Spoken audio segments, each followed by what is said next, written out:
You look a little like you need a nap. I know. Go ahead. But luckily, Andy Kamenetsky's here. Sitting in for DeMarco. So and by the way, welcome back, producer Laura. Yeah, welcome back, Laura. Thanks, guys. I saw Laura on Sunday. I know. Yes. We're caught up. At first, I was very upset. I thought I didn't get invited to the party. Well, you wanted to be weren't upset. invited. You were looking for a reason to be upset. And then I was just happy. Like, at first, I Were thought you it was... invited? Well, no. Exactly. I thought it was at Travis's thing. But come to find out, it wasn't. It was not. So then I wasn't that... Great party, though. But It was. I was excited that you were spending time with DeAndre and Laura. Yeah, we had a great time. At first, I wanted to warn them about your neighborhood because it was the day after the Newport Beach riots. By the way, All those the are all. Did you riots. see the stats? No. More than half of the arrestees, Arizona residents. Yeah. So you're going to defend your Newport Beach people. I don't then. live in Newport Beach. Well, that's south. Or the IE. I don't live in Newport Beach. Yeah, so they're not they my... originally tried to go That's after right. the They IE. tried to stick it on the IE They folks. did. They're LA the and IE. I'm like- 602ers that were I love out that of you say control. they, as though you're not one of those. I'm not. Okay. I don't live in Newport Beach or work for the police department. Andy, why is it so wet over here when you sat over here during Whoa, crosstalk? whoa. I sat in that chair. So Why is it so wet over here? Oh. I mean, it's just soaking wet. Would you like some paper towels? Do you? What voice are you doing there? I'm just asking if you'd like some paper Do you towels. like how I do it? That's weird. Oh no, it sounds like the Boogie Nights It voice. sounds like the guy in the poncho. It sounds like the guy in the bank parking lot in Okay, the so poncho. similar outfit. So DeAndre was apparently, if you watched his IG, by the way, we're gonna get to Lakers, and I actually before I do the DeAndre outfit story, people have waited just as long for producer Laura's reaction as people waited for Johnny I's reaction. Both back from vacation. We haven't heard from producer Laura since the news of one, LeBron James is out of town. So with that, producer Laura, go ahead and celebrate. Yeah, baby. He's out of here. Sorry for everybody in the car. I don't care. That was one of the best days of my life. Okay. Not only, listen, I love the dentist. I went and got a teeth cleaning that day. Great news. Then I was also off. So, also great news, though I love you guys. Then I find out LeBron's gone. That just blew my day. Like, nothing can top it. I really want to put this in perspective quickly, Laura. You just said LeBron leaving was one of the best days of your life. It was. Basketball. It was. Okay. You know how long? At the risk of aging you, how old are you? I'm 37. 37 years of life, and LeBron James leaving the Lakers. It was one of the best. Is in like the upper 1%. It's like Damn. 10%. It's pretty good. Pretty good. And Mexico won that day. So listen. That is right. That is right. Complete. I remember your IG story about how it was a great circle. day. Yeah. Mostly because of the teeth, though, right? Yeah, I had a really good dentist appointment too. The best. So yeah. Can't beat it. It just the fact that I can put LeBron James, the dentist, and Mexico all together, and he made my day. This is amazing. I think your emotion was the common. Maybe you were perhaps more elated than most, but I don't think there was desperation on any of it. It was all just like, all right, Everywhere. go ahead. Okay, so to Chris's point, I did post on Instagram, and I was very, very happy. Every single person that responded to that was finally, can't believe it. Oh my God, he's gone. Blah. It was all positive. Granted, there is, people tend to follow who they agree, but I will take what happened. That referee is very, very small. Oh, well, you've got the World Cup on Switzerland. I was like, wait, what Colombia. happened? He was like, wait, what's that? Looks like a child referee out there. He was 9 inches shorter. Well, let's go than the back to player. Laura's reaction already in progress. Yeah, he's gone, baby. Okay, yeah, he's gone. I'm super By the way, excited. Travis, you had a very similar. Johnny out of the gate today came after all of us by name, Yeah. and he was. No, he just asked me about it during crosstalk. Right. I'm not sad to see him go. I am 100% ready for whatever is coming next. Maybe it will be worse. There's certainly a chance that it could be worse. Maybe he will be missed from a basketball perspective, but I don't think emotionally the people that are going to miss him is a very long line of people. He arrived transactionally. He existed transactionally, and his exit was a transactional exit where everyone went, okay, go ahead and leave. I have yet to run into the person that is emotionally bummed that LeBron James is leaving. Yeah, it was never a deep investment. I No. think with Laker fans towards LeBron towards the organization towards LeBron, and that's fine. And so it's clear LeBron was professional while he was here. I think he held up his end of the bargain for the most part. Other than, I guess, if you're looking for a franchise face to be truly invested. But like the last 3 or 4 years, it was like watching two parents that want to get divorced, but they're staying together for either convenience I used or whatever. the divorce analogy the other day, only this is that, like, the kids are in the analogy in this, the fans are the kids. No, and usually technically Bronny's the kid. Okay, well, yes. Well, and they're still figuring out custody. Literally Bronny is the kid. But the rest of us are the metaphorical kids. And usually the kids are devastated with mom and dad split. And this was like, yeah, go ahead. We picked a side. I don't know if the Lakers are the mother or the father in this analogy, but whatever the Lakers are, we decided we're going to live with them. By the way, that ref's like 4'11", right? Tops! It's unbelievable. Look! Look Is that what you've been laughing at this whole It is outrageous. You can barely see him. And now I saw it on this monitor, and we all know Travis loves a good height shaming. It is unbelievable. He looks like he's 9 years old. Travis has been calling me short for 15 years. Well, you're not short, but you're not tall either. Okay. What's tall for you, Trav? Can I ask that question? Tall? Yes. Like what is a number that says, okay, you're tall? I think 6'2" and over is tall. By the way, this really began when it was Keyshawn, LZ, and Travis. And like Raj and I weren't, 6'3" with all of them. So we were all short compared to it. But you used to say that though. you were 6 feet tall, which is not true. No, I used to say 5'11" and a half with boots. With boots. No, you're changing the story. With boots. Well, maybe with boots. Boots on but boots no, on boots. When you nearly died, I don't know if you've mentioned that so far yet today. Not today, but Live Imaging Tuesday is presented by Providence. There you go. So when they measured you came to the realization that you'd been, fudging the numbers a little bit. I'm fine saying 5'11". Most guys fudge the numbers. I bet you this guy does. Oh, no, this guy's 4'11". This guy's probably lying to claim 5'4". It's like 3 kids inside There's a no referee's. chance he's 5'4". Here's the rule. Because soccer players are small to begin with. Whenever you get to 5'9" and below, just subtract 2 with whatever anybody tells you. It's 3. It's like if they say 5'5", we're talking a 5'3" situation. So it's like 3 kids inside a referee's uniform? Like with the trench coat? Yes. Yeah. It's like the Vincent Adultman character on BoJack. It's a good reference. Yes. By now, let's get to a man who's not short by any means. He's a tall drink of water, as they say. Producer producer DeAndre Hawkins. So he took his niece, you said? I did, yes. To Disneyland this morning. My brother and my sister-in-law to Disneyland. But have you seen DeAndre's outfit today? I have the cutoff jeans. And I said, why are you wearing a Funches outfit That's today? very Funch-esque. It's very producer Funches, who was with us this morning on the Sonato and Cap Morning Show, weekday mornings at 7 a.m. I'm here. And so I said that, and we all started laughing. And then Laura goes, yeah, do you want him in your backyard? And I said, what? Whoa. I said, what does that mean? Yeah, that's a good question. And I didn't know if this was like a racial bit, if it was a Aqua Velva bit. I didn't really know which bit it was. Put a pin in Aqua Velva. I got a lot of follow-ups on Aqua Velva. That's a big bit now on the Summerish Fonz on the morning show. I have lots of Aqua Velva. So I didn't know which bit we were doing. It wasn't a bit. Because you mentioned the picture from us hanging out for watching the Mexico game, we were in the backyard. I said, do you want him in your back? So you just took it Well, that when far I thought, left. when she went, when I say racial, but I thought, like, are we doing like a backyard party? Is that what we're doing? Like, yeah, I didn't get Mexicans it. and African Americans seem to do backyard parties. I didn't know what she meant. I mean, it's And a great I also combination, thought, let me tell you. do I want DeAndre like sunbathing in my backyard? I didn't know what she meant. Why would you take Your it mind there? is going into play. Like, I knew that's not what you were Thank asking. you. But Thank you. yeah, no, I mean, I'm DeAndre with you can there. come to my backyard anytime you want. I mean, I Don't would go. strongly Don't. discourage that, DeAndre. if you want, how about Stephanie's backyard? You're an adult man. You Don't do whatever you'd like to do, but I would strongly suggest you. There's a I think I'm jacuzzi okay back on there. that. But Yeah. you've been in my backyard and I have. Stephanie's backyard. I've been both of those backyards. Yeah, they're nice backyards.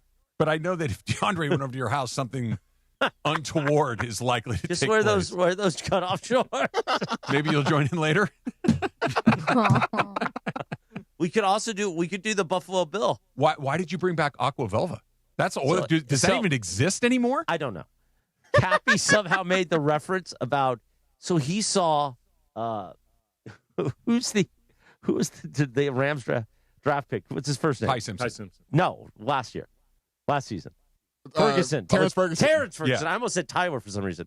So that day at draft day was Cappy and I live from the firehouse. Okay. We interviewed.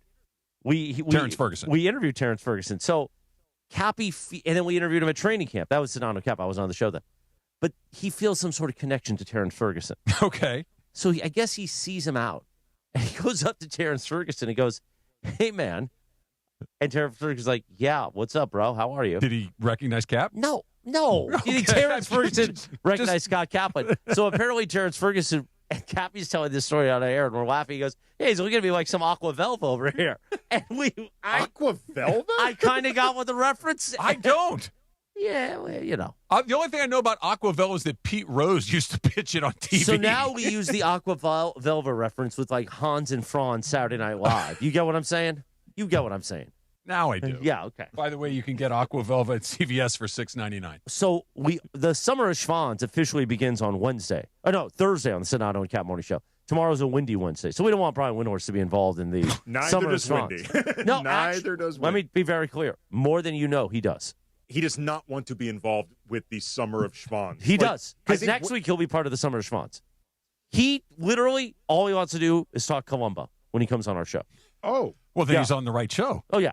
Columbo, golf, and one time he did golf. Windy plays golf? He goes to Scotland in the summer to play golf. No He's kidding. very into 100%. golf. Okay, so are you defining love of Columbo? Does that fall under the Summer of Schwans umbrella? No. This is separate. Right. That's the but part Windy that I don't comes think on, Windy like wants to the be a part open of. for Windy is him talking about how he wants to dance with me to Rod Stewart and Brian Adams at my wedding. And he'll look into my eyes. Like, no, Windy gets the bit more than Sedano gets the bit sometimes. So, yeah, Windy's all down. I did not have Brian Windhorst as a golf fanatic. I did know that. That's great. Yeah. He loves it. He actually there's been a few times for business he's gone over to like Abu Dhabi and stuff like that. He's played golf over there. He said it's hot as hell, but he wanted to do it. Jealous. And travel plans. He did 40 minutes once on our show just about travel and which credit cards to get and points and where to do. He's incredible with it. Those guys that travel for a living like he does, where he's flying all over to all the different NBA games, they make a game out of traveling and collecting the points in the hotels and all that. That's how they keep score. I traveled better than you. Mike Gonzalez in the chat just says, "Bye, Menon." Bye, Menon. Costanza. But I don't think that's the same as Aqua Velva. It doesn't mean the same thing, right? It does not. Well, not to you. It's the same genre. not to you, it doesn't. But to 80s bad aftershave connoisseurs, it means the same thing. Yes. Remember the Eddie Murphy stand-up routine where he talked about Brut by Fabergé as like the cheap Christmas gift you get every year from your kids? I think I gave it to my dad like two Christmases in a row. Yeah, for sure. For sure. Go ahead, Chris. Go ahead, Andy. Come on, Andy. Look, man, I'm trying to accentuate the Aqua Velva bit, man. I'm leaning into it. You want to wear cutoff shorts like DeAndre? That's a different bit. Yeah. I really want to know what this referee's up to. I'm going to be distracted the rest of this until this match comes to a conclusion. Look at that guy. That's just wild to me. You think he has a messy voice too, or the best part he probably sounds like, I don't know, James Earl Jones. How about Messi today with the comeback? Unbelievable. Argentina. Look at. This is amazing. Travis being amused by that number 4 for what Switzerland is probably 5'7". He has to be, and he's got 7 inches on that guy. He's also too.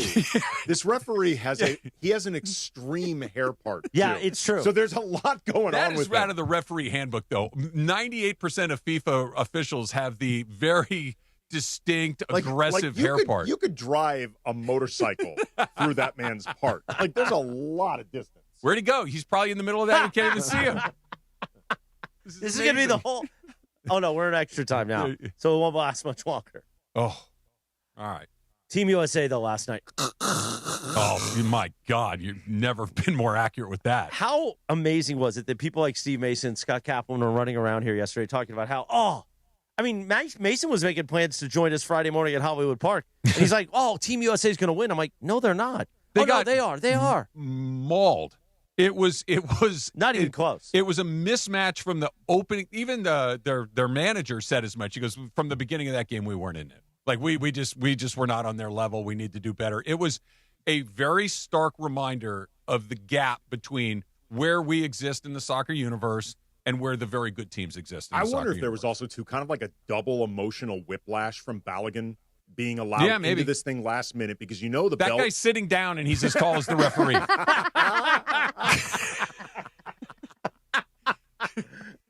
This is so good. The soccer I god can't spoke. believe that this is. Now, you say the soccer god spoke because They got a lot of help. Look at this. What? Look at this. This is incredible. And his shorts are long, which makes him look shorter. He is not dressed for the event. he's a little guy. Holy The smokes. little short king. Leave Like, him that's alone. Great. That hair part makes it look like he's getting ready for a school picture in the third His grade. mother dressed him nicely for the match today. Used a little That's extra me. gel with the hair just to make sure. he Now, looks don't mess this photo-ready. up until they take the picture. So apparently the referee is from El Salvador. Okay. And he served, Salvadoreño. and he served as a professor of organic chemistry. So he's Really? very smart. I'm not imputing the man's refereeing skills or his knowledge of the periodic table. I'm just saying it's distracting. How Is he high from the It's a Small World portion of El Salvador? Wow. What is his name? This ref. I'll get that name for you. right now. Professor something or Well, I other. want to see if you can Google his height. Oh, well, that'll be a lie. It'll be a lie. Let's just subtract 2, maybe in his case 3. That's just how it works. Go ahead, Chris. Go ahead, Andy. All the help. DeAndre. Come on, Andy. All right, the DeMarco and Travis afternoon show. Andy in for DeMarco. You want me to do East Central now? The referee's name, by the way, Oh, is and Lakers talk. the referee's name, by the way, is Yvonne Barton. Yvonne Martin? Barton. B. Oh, with a B. Barton. Yeah. Okay. By the way, need more Lakers talk in your life. The Ball Nowhere Extreme Duo of Mike Trudeau and Geeter McGee are back tonight at 6 p.m. on 710 a.m., the all-new ESPN LA app and YouTube. As NBA free agency heats up, get the latest on the Lakers signings, trade rumors, roster moves, and what it all means, including the breaking news today for the Purple and Gold. Discuss it all tonight on Lakers Talk at 6 p.m. I might sit in a little bit and annoy them because of what transpired. You know what they did for yesterday, right? I don't. I'll tell you next. But first, let me tell you, that was a tease. Not bad. According to a quick Did Google Greg search, teach you that one? What? Did Greg get you that one? Listen, I'm an adjunct professor at the Greg Bergman School of Content. I Worst don't of adjunct. listen, I'm not embarrassed. No, I Today, we shared chopsticks. I was in the room. You were in the room. I saw Well, they it. didn't give me my chopsticks, and he had chopsticks. He goes, "You want to use mine?" I go, I think he was surprised. I said, "Okay." Yeah, That's you weird, didn't bro. hesitate. You just, yeah. 5 Did you at foot. least use the other ends? No. Oh, I can't say my you- comment after that. If you use the other ends, then it's weird. It's like this What, is it little any ref trying to weird? use chopsticks. They'd be like skis. Poor Andy. Andy, this is going to be a Oh, rough no, day no, for no. Look, Yvonne Barton, 5 foot 6.5 inches. Not a chance. Lie. According to Lie. the AI overview. That's What, the only if he stands on a phone book? Chris, that's all I wanted to say. I'm perfectly comfortable with everything going on. We started this. I wanted to pay it off. 5 foot 6.5 inches. No way. All right, so what was your tease again? I forget what it was. The source is why Trudell and Geeter Oh, are yeah, bad yeah. guys. Speaking of Trudell, we always say at the East Central Hotel, Cappy and I's downtown LA home away from home, that if you're in there, they have the giant hand in every room where you can put your keys in the room, you can put your wallet, you can put your phone, or if you have Trudell, you can put him up on the giant hand and sit him up there like a little guy. But this guy, this ref, makes Trudell look like a giant. It's like Wemby. It's just By the way, my source on this shocking. was from the AI overview. It pulled up a Facebook post that's comparing this referee to other tall folks from the world of soccer. And you can see he's just tiny. wow. Tiny. All right, the East Central Hotel, downtown LA. or it's not. I don't know. You got concerts at live Peacocks Theater. Oh, man. You're going to Crypto.com Arena for a Sparks gamer. Coming up in the fall, Lakers Kings will be back. Here's the thing. Or maybe a nice night out. You're going to Fleming's. You're going down the street to Mastro's or Javier's. The one thing you don't want to do is get behind the wheel when you're drunk, because then you'd be a miscreant and a scumbag. Go stay at East Central. Get that night away. A little staycation, right? Or maybe you're like DeAndre and you just got to bring some heat over to the room. That's fine. East Central Hotel in downtown LA. They got the biggest rooms in downtown LA. You could fit 10 of those refs in the room. Okay? 10? Yeah. You could fit 10 in the bathroom. They got the Nixo Lounge The for the towels are weekend. perfect size for that. Yeah. They got breakfast at the Nixo Lounge. The gym. Cappy and I'll be in the gym tonight. A great gym. And yes, the softest towels in downtown The LA. towel was just his towel. Well, you know, I use the middle towel. It's the comforter on the bed that he sleeps in, which is a Kleenex box. The middle towel is his full. The middle towels I use for my privates. Or this ref, he uses it as a bath towel.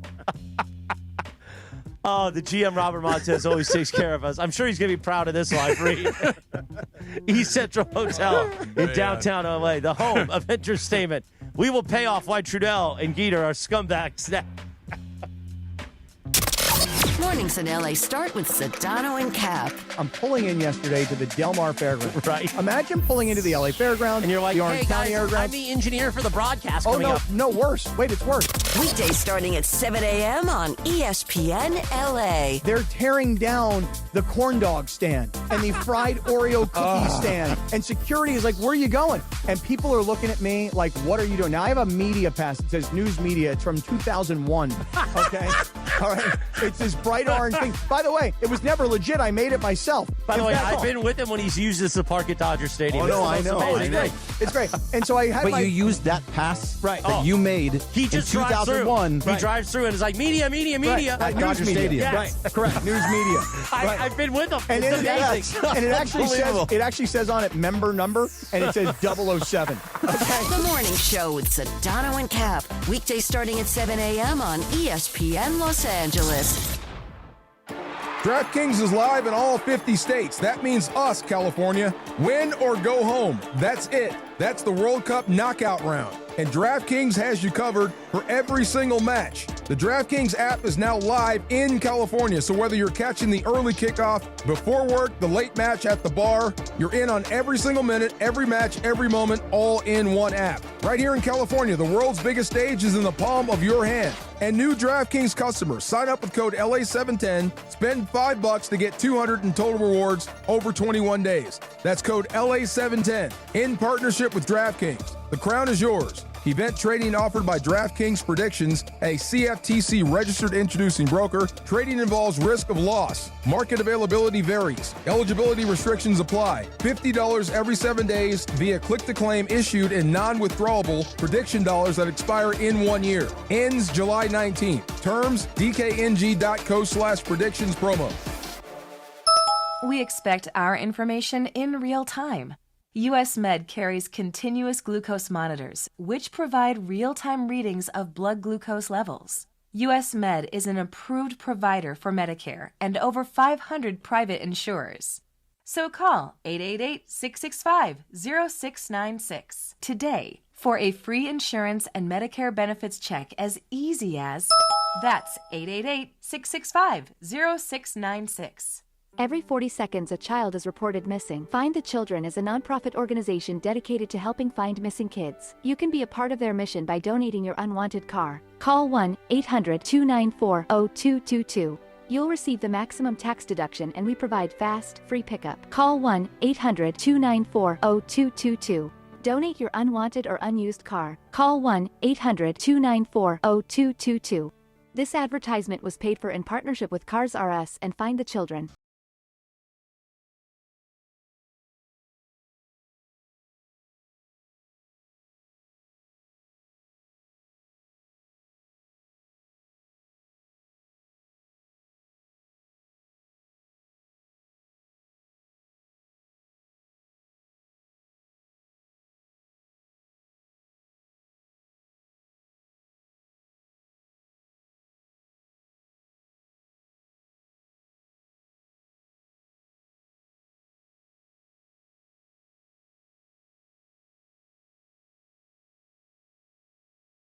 And this is Just bringing though- Travis great joy. It's not just though. I just realized this. All because three of them. All three of them.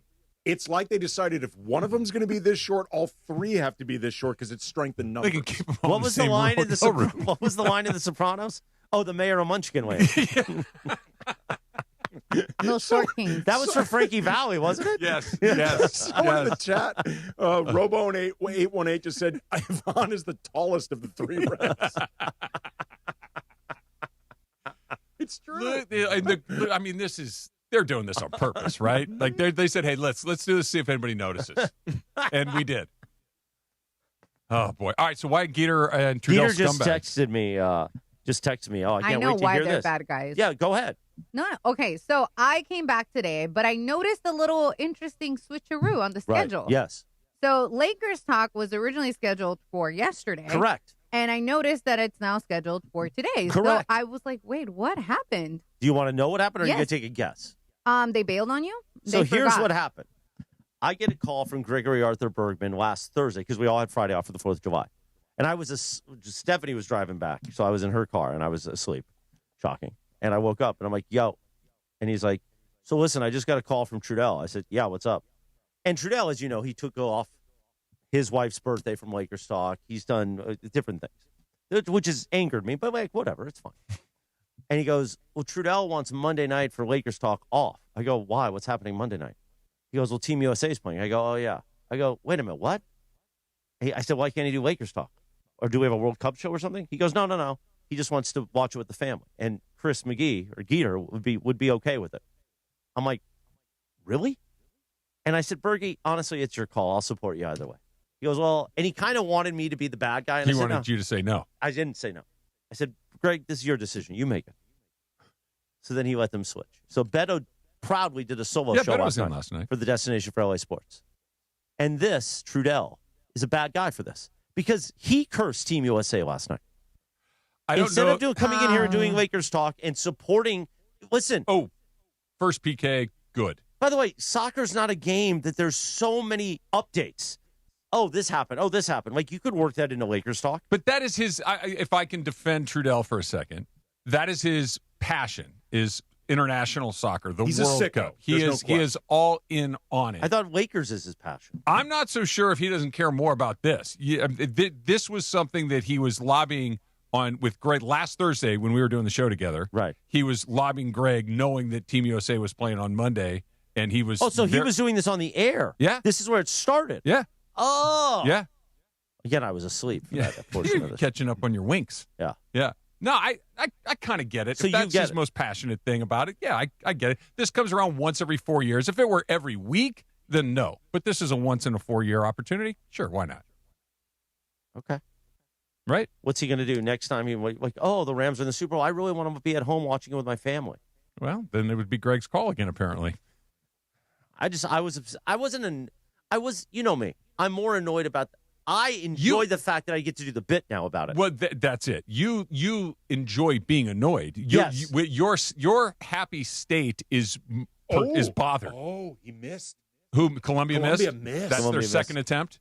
Yes. Yes. See how we just weaved that into our nonsense? That's what you could have done on Lakers talk last night, Geeter and Trudell.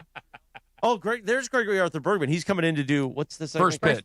I don't know if it's three things. First pitch. Blue Review. First pitch. Review. What's the other one? Review. First pitch. Dodgers. What's the other one? Boys in blue. Boys in Blue. First pitch. I can't keep track. Although we did share chopsticks today.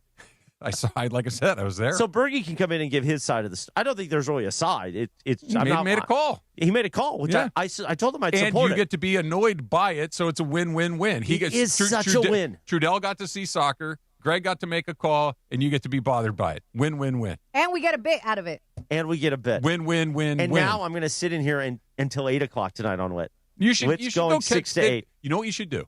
You should do Lit on Lakers Talk tonight. No, that's and what I'm going to do. That's what I'm saying. But, get ready by maybe skipping the 5 o'clock hour here. Right? I don't want you to overextend yourself. You've been up since, 5 o'clock in the morning? I slept in today till 5:15. Okay. Because I was at East Central. 5:15. Just say catch a nap over at the East Central. Right. Really get yourself Are charged you staying at up. East Central again tonight? I am. Cappy and I both are. Then you've got your room. Go And over tonight there we got a big night in downtown LA. Once 8 o'clock hits or whenever I get off, then we're going to hit the street and we're doing a swing off in downtown LA tonight. a swing Excuse off. me? Yeah. What does that mean? I don't exactly know. Maybe Bergie could With explain more. Happy, Today. that's a little risque. Just two guys doing a swing off. Switzerland up 2-1 in PKs after the first two rounds. Columbia getting ready to go again here. We'll stay here. All right, we're gonna stay for the whole PKs. Well, we'll do this one. All right. Oh, right underneath him. Got it in. All right, so 2-2. So what but happens Columbia now? has taken one extra shot, so Switzerland getting ready to take their third PK currently 2-2. How much extra time are we adding? We're done. Oh. We're in This- PKs yeah. right now. They each get 5, and if there's not a winner, then they just go 1 by 1.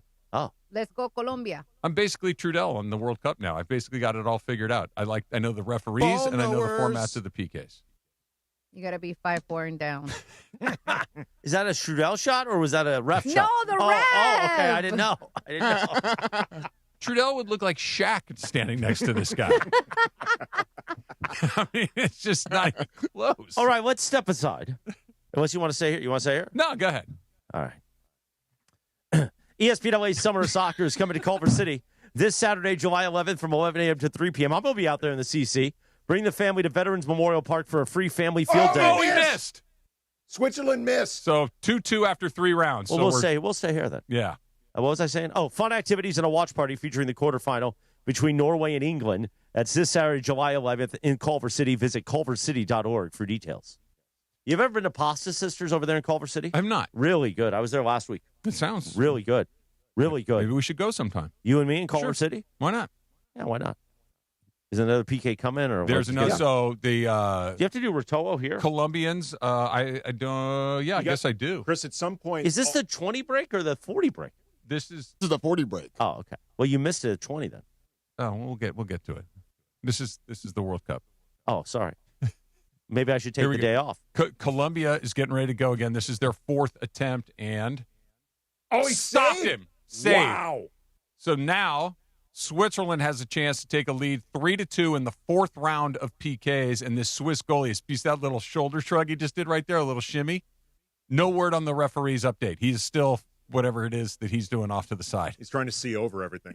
He'd have to stand right behind the goal. Now, by the way, Geeter, in the mess of Trudell asking for the night off, Geeter called Berge and said, like, hey, this isn't me.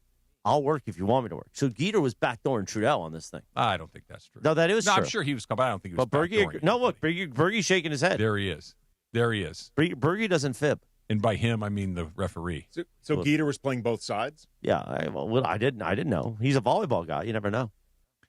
All right, so Switzerland getting ready for their 4th attempt here, 4th out of 5, currently 2-2, but Colombia has already taken 4 attempts. All right. Let's go, dude. Hurry up.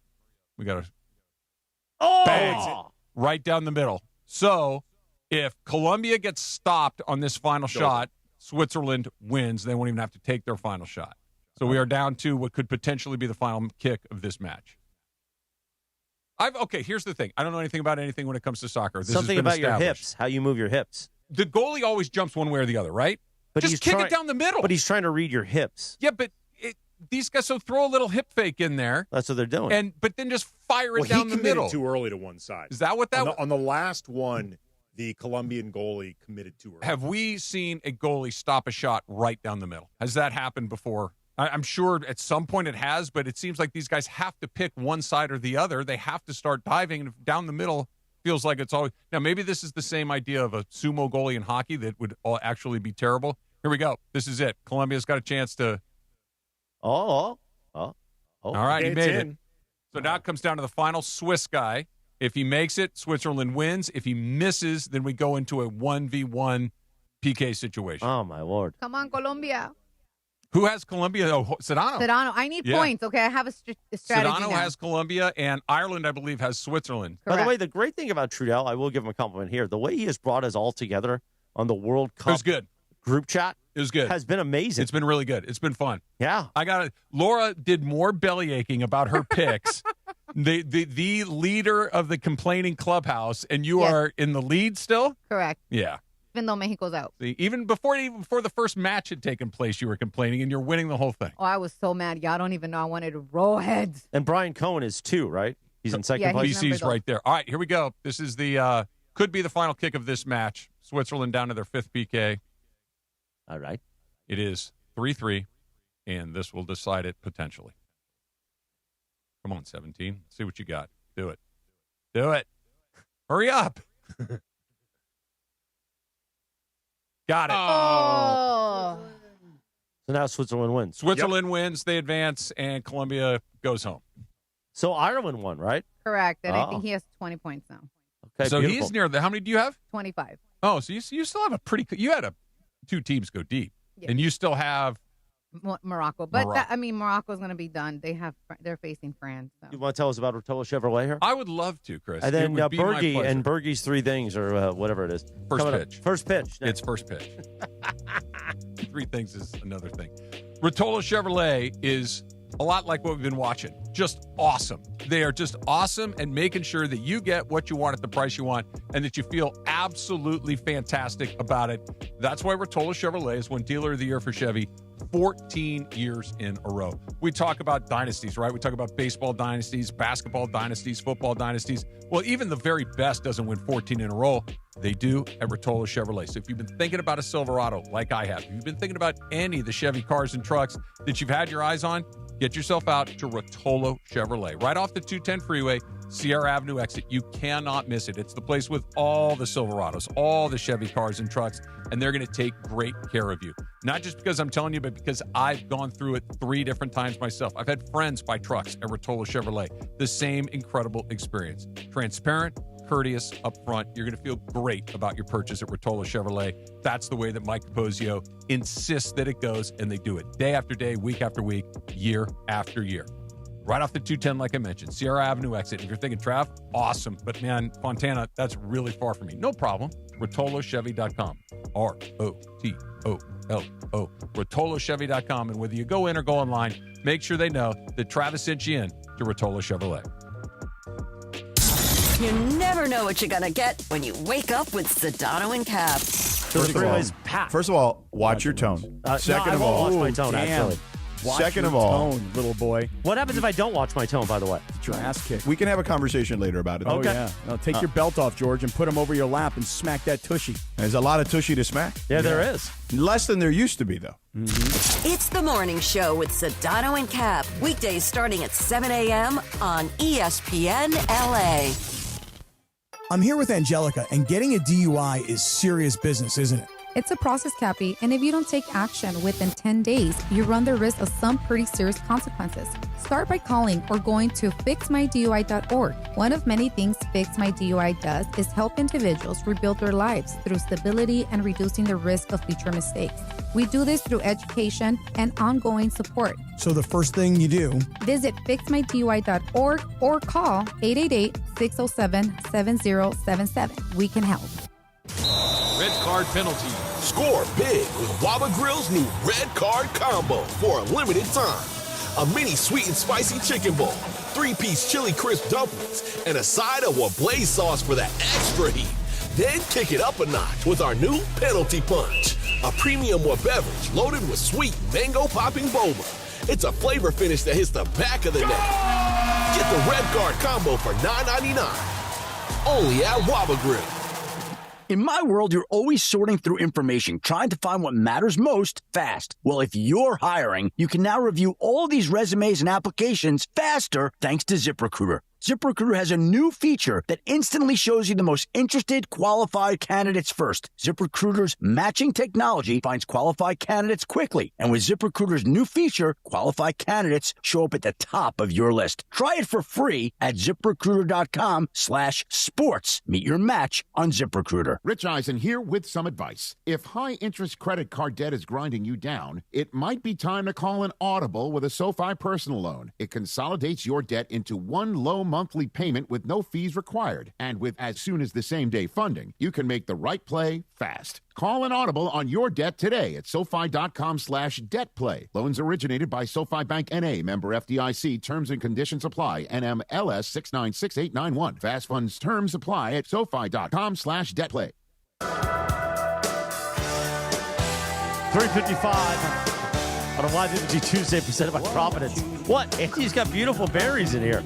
This kid's shopping at a Ralph's Fresh Fair. Why did you say it like Bob Evans? In West L.A. I don't shop at Ralph's Fresh Fair. The kid, he's got beautiful berries. Beautiful berries. By the way, the DeMarco and Travis Afternoon Show always made possible by our guy, Attorney Big Al. If you get in an accident, tip the scale in your favor. Make Big Al your first call. Don't go at it alone.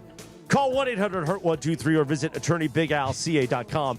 Big D for Big Al. DeMarco always talking about the great Big Al. 1-800-HURT-123 or visit attorneybigalca.com. You watch the Blue Review weekdays at 6:30 a.m. on our YouTube channel at ESPN Los Angeles, presented by LAX with Gregory Arthur Bergman, this guy, Marcus Grant. Then he gets on the morning show with us, the Sedano and Cap morning show. He does Bergie's 3 Things, presented by Blue Eyes Vodka, around 7:30 a.m. Then he goes on Mason and Ireland and does Boys in Blue Report, presented by Hard Rock Casino Tajon. Correct, but only on Thursdays. Okay. Then he comes on this show every day. Every day, and does the Boys in Blue. No.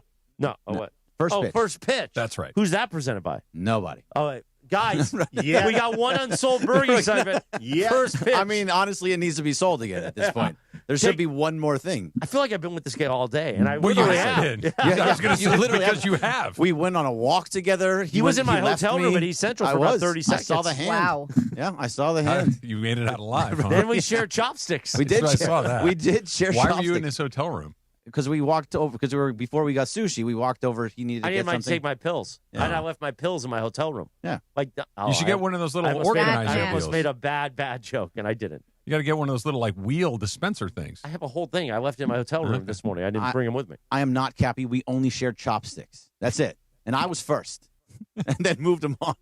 It's okay to be second or third. You should have Depends used on the other end of the chopsticks. Well, he I mean, didn't at know that I was going to point- use them. No, you No, should have why? used the other end. He doesn't have any germs. Very clean. Well, how do you Very, know? very clean, man. I've seen the kid. Yeah. Clean. He got nice berries. yeah. I gave it. All right, take it Very away, Bergie. vibrant. Go ahead, Greg. Go You're ahead, taking Greg. it. No, he told you to take it Take it away. away. This Show is off your them show. berries, Greg. Yeah, you show off your berries. Those things are beautiful. Tell everybody what you just told me about who's out of the All-Star game. So Jacob Mizorowski and Paul Skeens are out of the All-Star game. Those obviously two huge pitchers, but that my first thought is Shohei out.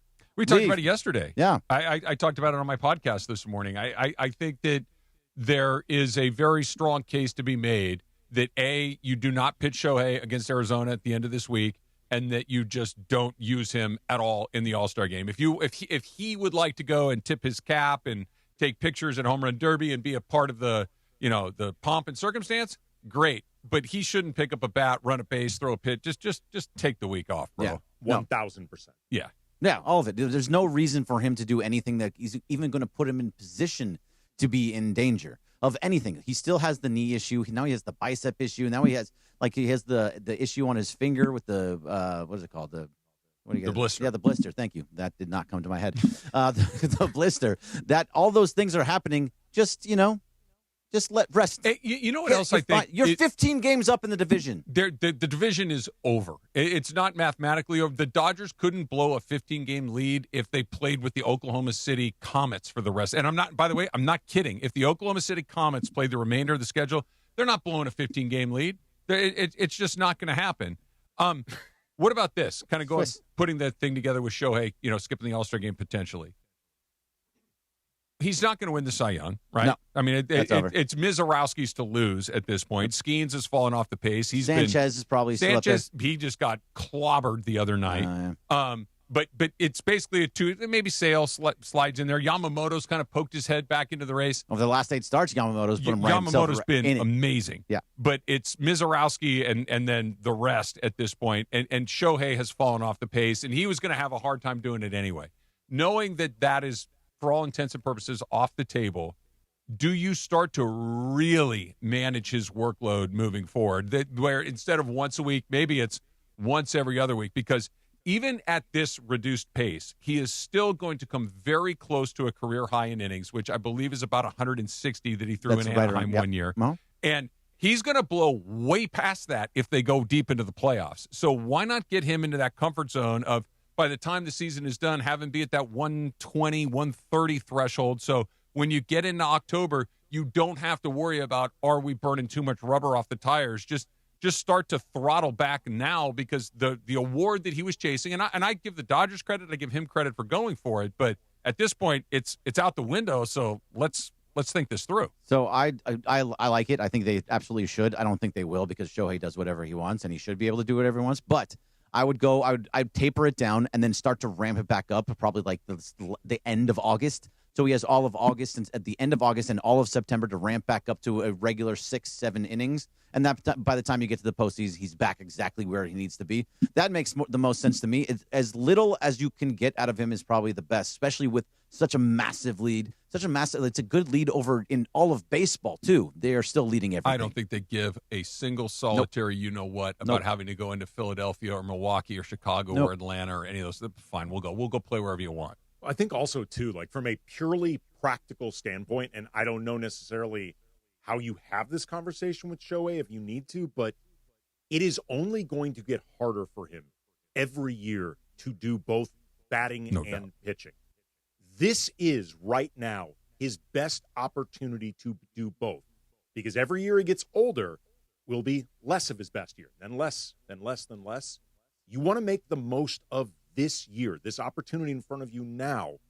Take these next couple weeks off for the bigger picture of second half of the season and playoffs, when we still know for sure you can do this. Well, he can still do it, but I think that it's only going to get harder, though. I couldn't agree more. And it's very obvious that in the not distant future, in the immediate future, he's going to have to just become an offensive player, or somebody that is a pitcher that is used in a way that's almost hard to even define at this point. That maybe he will pitch occasionally, but he will not be a once every time through the order sort of guy. I think that when you look at his legacy, and really when you talk about him at this point in his life, you're talking almost exclusively about legacy. And the way you do that is MVPs in World Series. And the way that he is likely to win MVPs in World Series is to be the best offensive player in the league and to continue to play on a team as good as the Dodgers. Do you think that I asked Marcus this yesterday, that when he has to is probably the wrong word, when he decides that he is no longer going to be a full-time two-way guy, does Shohei Ohtani, look at that as some sort of failure on his part? Because this is what I have done my entire life. So, I mean, really, I think it depends. Like, does he get any type of pitching award? Does he get anything that is he known as one of the best pitchers in the league for most of his time pitching? He has been so far. He has been so far. Right now, he is. Like, when you think of Shohei Ohtani, you think, okay, he's an amazing hitter, but he's also one of the best pitchers in the league at the exact same time. Quick interjection here, straight up, coming up at 5:30 is exactly what we're just talking about right now. So put a pin in that, and we'll come back to that at 5:30. Yeah. So no matter what, I think as long as when you look back at his time as a pitcher, that he's one of the best pitchers that ever played, that is the best pitchers in the league, then I don't think he'll look at it as a failure in the slightest. He's just wired so differently. He is. Like he wants the Cy Young, but it's just not going to happen. He's not going to get it. Like this was his shot to get. And now that I say it out loud like that, he's probably like, you think so? Well, watch this.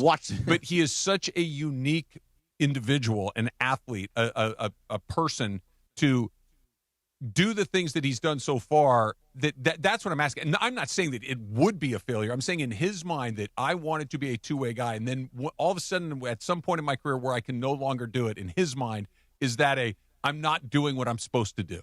Should it? No. Will it? Yes.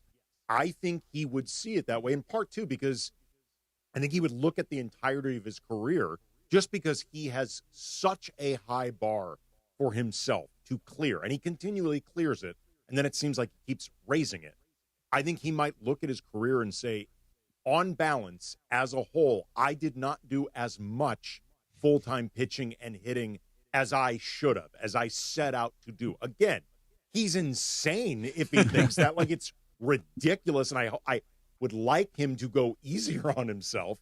But also, I don't think he would. No, I think he's also putting himself into the position to not be able to win the Cy Young ever, because he pitches once a week. Yeah. And that once a week is not because Dave Roberts and Andrew Friedman are saying, no, you're only going to pitch one time a week. That's what's best for him and how he works his body and how he works his routine. So if he's only going to pitch one time a week, he's never going to win it because he'll never get the amount of innings that it takes to get there. This is something I've talked about before that I think really speaks to the great relationship between Ohtani and the Dodgers. He obviously has this goal of Cy Young. Like, he's been outward about this in the same way like 50-50 was an outward goal of his.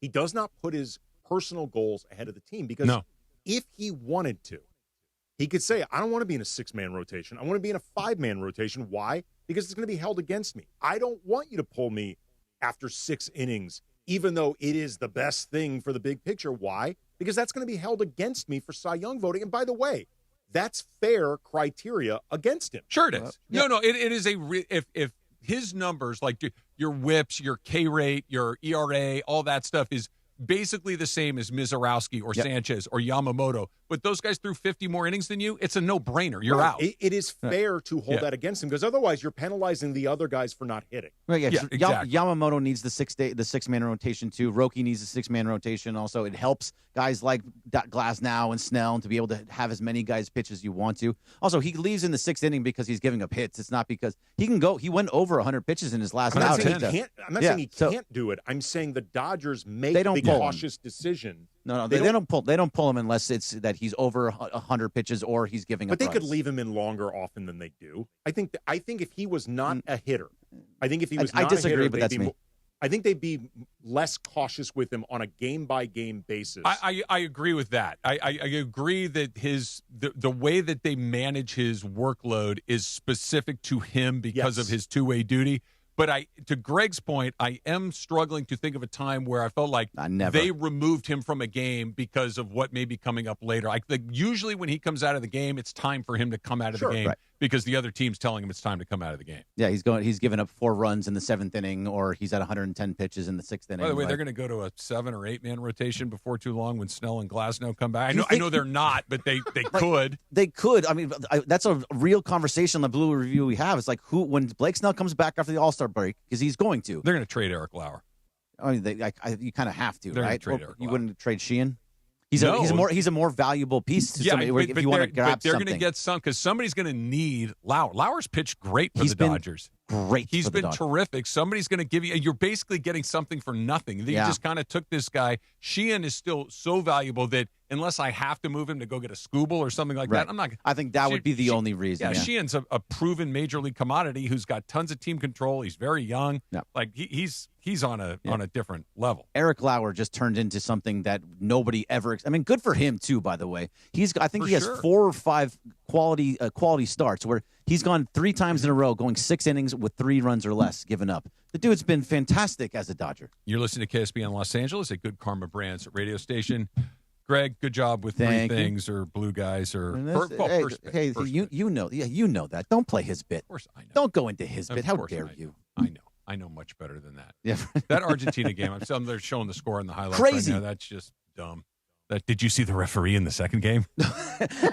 So are you calling him like one of the Oompa Loompas in Willy Wonka and the Chocolate Factory? I did not call him a single name. I just said, I'm seeing if you're comparing him to Messi's like, did you guys see the referee? Messi's about the same Did you height. guys see that referee?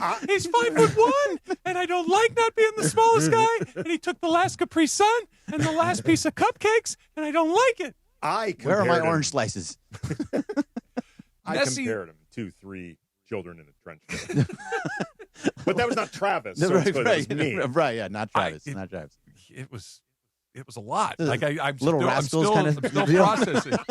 They're sitting on top of each other. Yeah.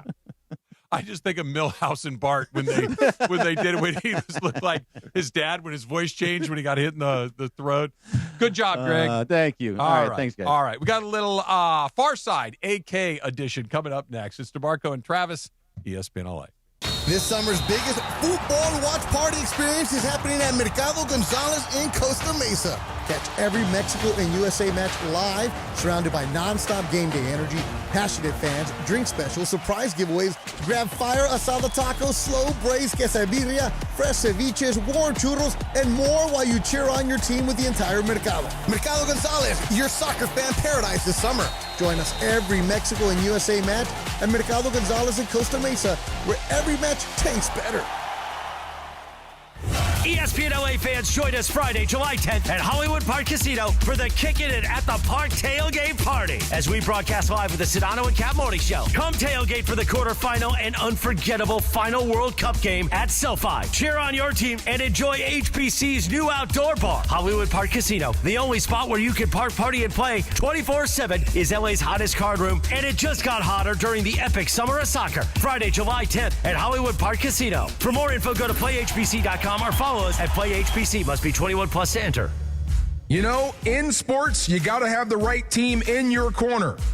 Same goes for after an accident. That's why when people ask me who to call, I say it's easy. I tell them to call my guy. I got a guy. Attorney Big Al. Big Al's been helping accident victims across California for more than 15 years. He's an LA native, a huge sports fan. Wait till you hear him go. And he knows that after a crash, things get overwhelming fast. Between dealing with insurance companies trying to rip you off, trying to get your car fixed, trying to find the right doctors if you're hurt, it can be a lot. It can turn your whole world upside down. That's where Big Al and his team will step in for you. So lock this number in your phone. 1-800-HURT-123. 1-800-HURT-123. They'll help guide you through the process, protect your rights, and help you understand what you may be entitled to. And here's the biggest thing. Don't let the insurance company call the plays. Call 1-800-HURT-123 or visit attorneybigalca.com. Attorney Big Al's attorney Ken Klein, based in Los Angeles. And it is the DeMarco and Travis Afternoon Show right here on ESPN LA. The Far Side. And it's time for The Far Side, presented by our friends at Highlands. The Far Side. Weekday afternoons at 4 p.m. Time for The Far Side with DeMarco Farr, right now on the Travis and DeMarco Afternoon Show on ESPN LA. What are you guys laughing at over there? I don't know. You just make me laugh. Why? Man. Because Andy's eating those berries so slow? You guys stretched out berries for 45 minutes. Savoring like a the handful berry. of berries. Well, the darker the berry, the sweeter the juice. That's true. All right. Travis, you really are enjoying lit today. It's amazing. It was funny. It's been one of his favorite lits. Time for an Andy Kamenetsky version of The Far Side. Take it away, Andy. So yesterday, U2 announced that they had a new single coming out today called Street of Dreams, and I was sort of against my better nature a bit excited by this because, like, Bono was wearing a cowboy hat in a little bit of the footage, and we've seen in the past, like, Joshua Tree era, usually when Bono wears a cowboy hat, he means business. So I've been looking forward to it. The song was released today, and I gotta be honest, it sucks. Does it? Is this it? It sounds like Imagine Dragons or the Chainsmokers doing a U2 song, or more U2 trying to do an Imagine Dragons or Chainsmokers sound. Let me hear it a little bit. Because we played a little bit on Mason Iron, but only like 20 seconds. Why is this necessary? From them or from me? For them. Okay, I was asked to do the Far Side. Yeah. You're doing a radio show. It's fine. You're a bad guy, Andy. I meant from them. Why do we need a U2 song? Well, I imagine U2 was getting restless. You know, I mean, they're artists, they're creative. When was the people. last time they released music? I think it's been a handful of years. I don't remember off the top of my head, but it sort of felt like a reminder of how, even for really great artists or great athletes, like people who are great at anything, as you get older, it can be harder to do this stuff. Like I remember recently, maybe it was like 5 or so years ago, Clint Eastwood directed and starred in a movie called The Mule. I turned this thing off in 5 minutes because I grew uncomfortable watching Clint Eastwood in his 90s. Wasn't there a bunch of love scenes in that movie? I don't know. Yeah, there might have been because I didn't get that far. I didn't watch it, but I had heard about it. Yeah. There are multiple love scenes, including Clint in his 90s. Listen, hey, you got to get down. You got to get down. Every line he delivered had so much wheeze behind it. I was concerned for his safety. Like, I know that he managed to get through the shoot because the movie exists, but it really was uncomfortable. So much wheeze. Did he bring in the it. chair with him from the RNC when he dragged that empty chair out there? And that didn't go great for him either. Like, it was sort of a reminder, like, and I know Laker fans with LeBron, it's been polarizing, a lot of feelings, whatever, but like, by and large, you know, particularly this season even, once the sciatica, he shook it off. Like, LeBron was never depressing to watch play. Not at yet. his age. Not yet. Do you think it's coming? You never know. It comes for everyone. It comes very quickly when it comes. It does. I don't disagree. But I also think that LeBron knows that, is aware of that, and will leave before it happens. Like, if there's even a whisper of it, I think he will pull the plug. But here's the problem, though. What if it starts happening mid-season? I think my knee's bothering me.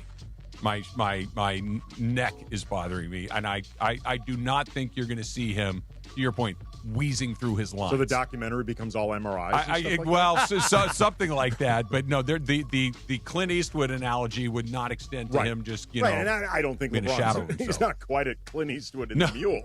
But I was thinking about this today with this U2 song because, again, like my hopes were not high just because, generally speaking, it's harder for even the great ones to keep it going. But this song was kind of a bummer, if I'm being honest. Yeah, I didn't even know it was coming out. Now, that might not surprise you. Music is none of your business. Music is none of my business. But yeah, the last time I was, and I'm sure they've had more since then, is when they forced that album on all of our phones. That was the last time I remember and them having the funny new thing music. is I never deleted it out. It's still on mine. So every once in a while, I'll put To the shuffle? shuffle. And again, I've got quite a library of so many things, but every once in a while, one of those will sneak in. I'm like, the Where heck the is hell did this? this And it's come like, from? song for someone. And you look at the album, and I'm like, oh, God. Remember it's that still- move? That was it's- so bad. It was so bad, but also incredibly, innovative. It was, but because it to your wasn't a point, good album. It wasn't a good album, but That was the it's problem. still on your phone and on my I phone. never deleted it. that's incredible. I've seen Bono apologize for that. Like, in retrospect, it was a bit intrusive. Like, it seemed like a good idea at the time. You and can delete it, creative. right? I don't know. I've never tried, so I don't know. Their last I don't have it. Their last original album was from 2017. They had an album of sort of reimagined, remixed, pre-existing That's songs. 10 but years ago. I know. It's a lot. But Go ahead, Chris. Anyway. 3 years later, LeBron won his last championship. But don't worry. Everything's going to be okay. Here's the problem. I'm going to go into a rant, if you don't mind. No. And it popped in my head because we were talking often in these conversations, the Jordan stuff, because I was a Jordan kid. But Wendy made a comment last week on Wendy Wednesday, because I think Lindsay said, what city is going to have the film crew record him for the goodbye year? And Wendy laughs and goes, he's been recorded his entire career. But it's the ending that matters to that story.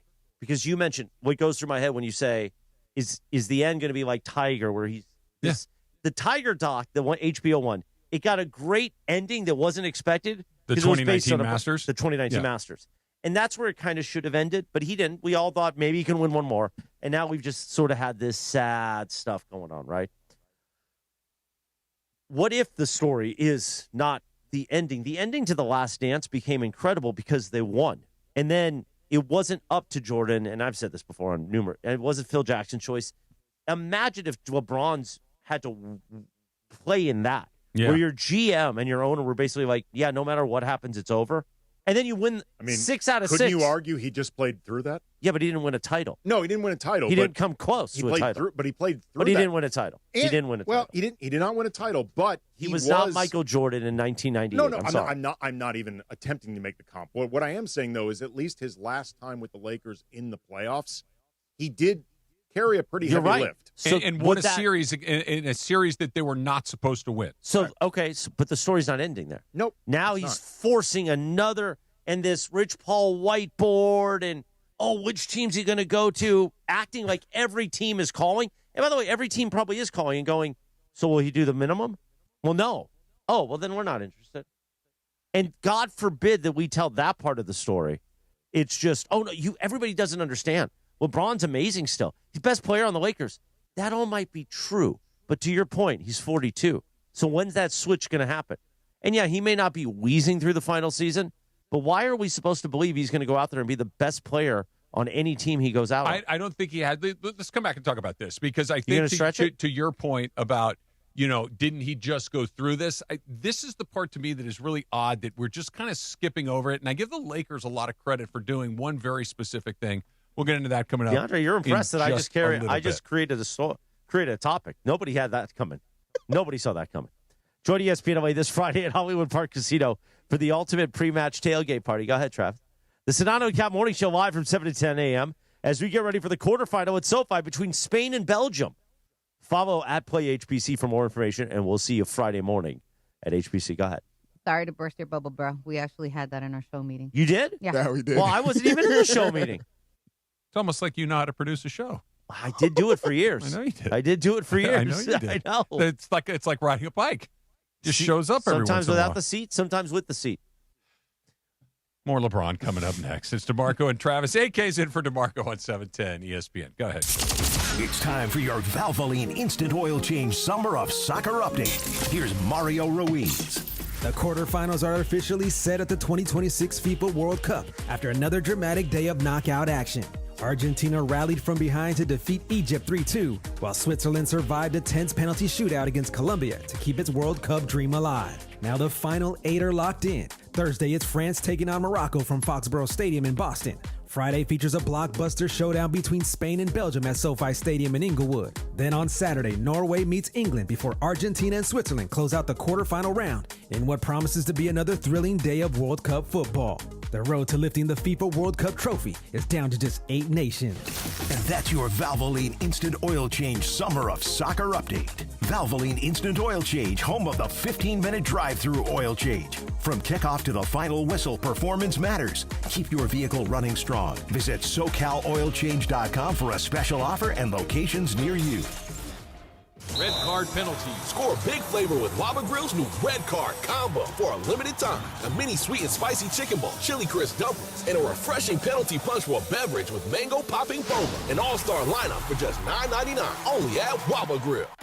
DraftKings is live in all 50 states. That means us, California. Win or go home. That's it. That's the World Cup knockout round. And DraftKings has you covered for every single match. The DraftKings app is now live in California, so whether you're catching the early kickoff, before work, the late match at the bar, you're in on every single minute, every match, every moment, all in one app. Right here in California, the world's biggest stage is in the palm of your hand. And new DraftKings customers, sign up with code LA710, spend $5 to get $200 in total rewards over 21 days. That's code LA710 in partnership with DraftKings. The crown is yours. Event trading offered by DraftKings Predictions, a CFTC registered introducing broker. Trading involves risk of loss. Market availability varies. Eligibility restrictions apply. $50 every 7 days via click-to-claim issued in non-withdrawable prediction dollars that expire in 1 year. Ends July 19th. Terms, dkng.co/predictions promo.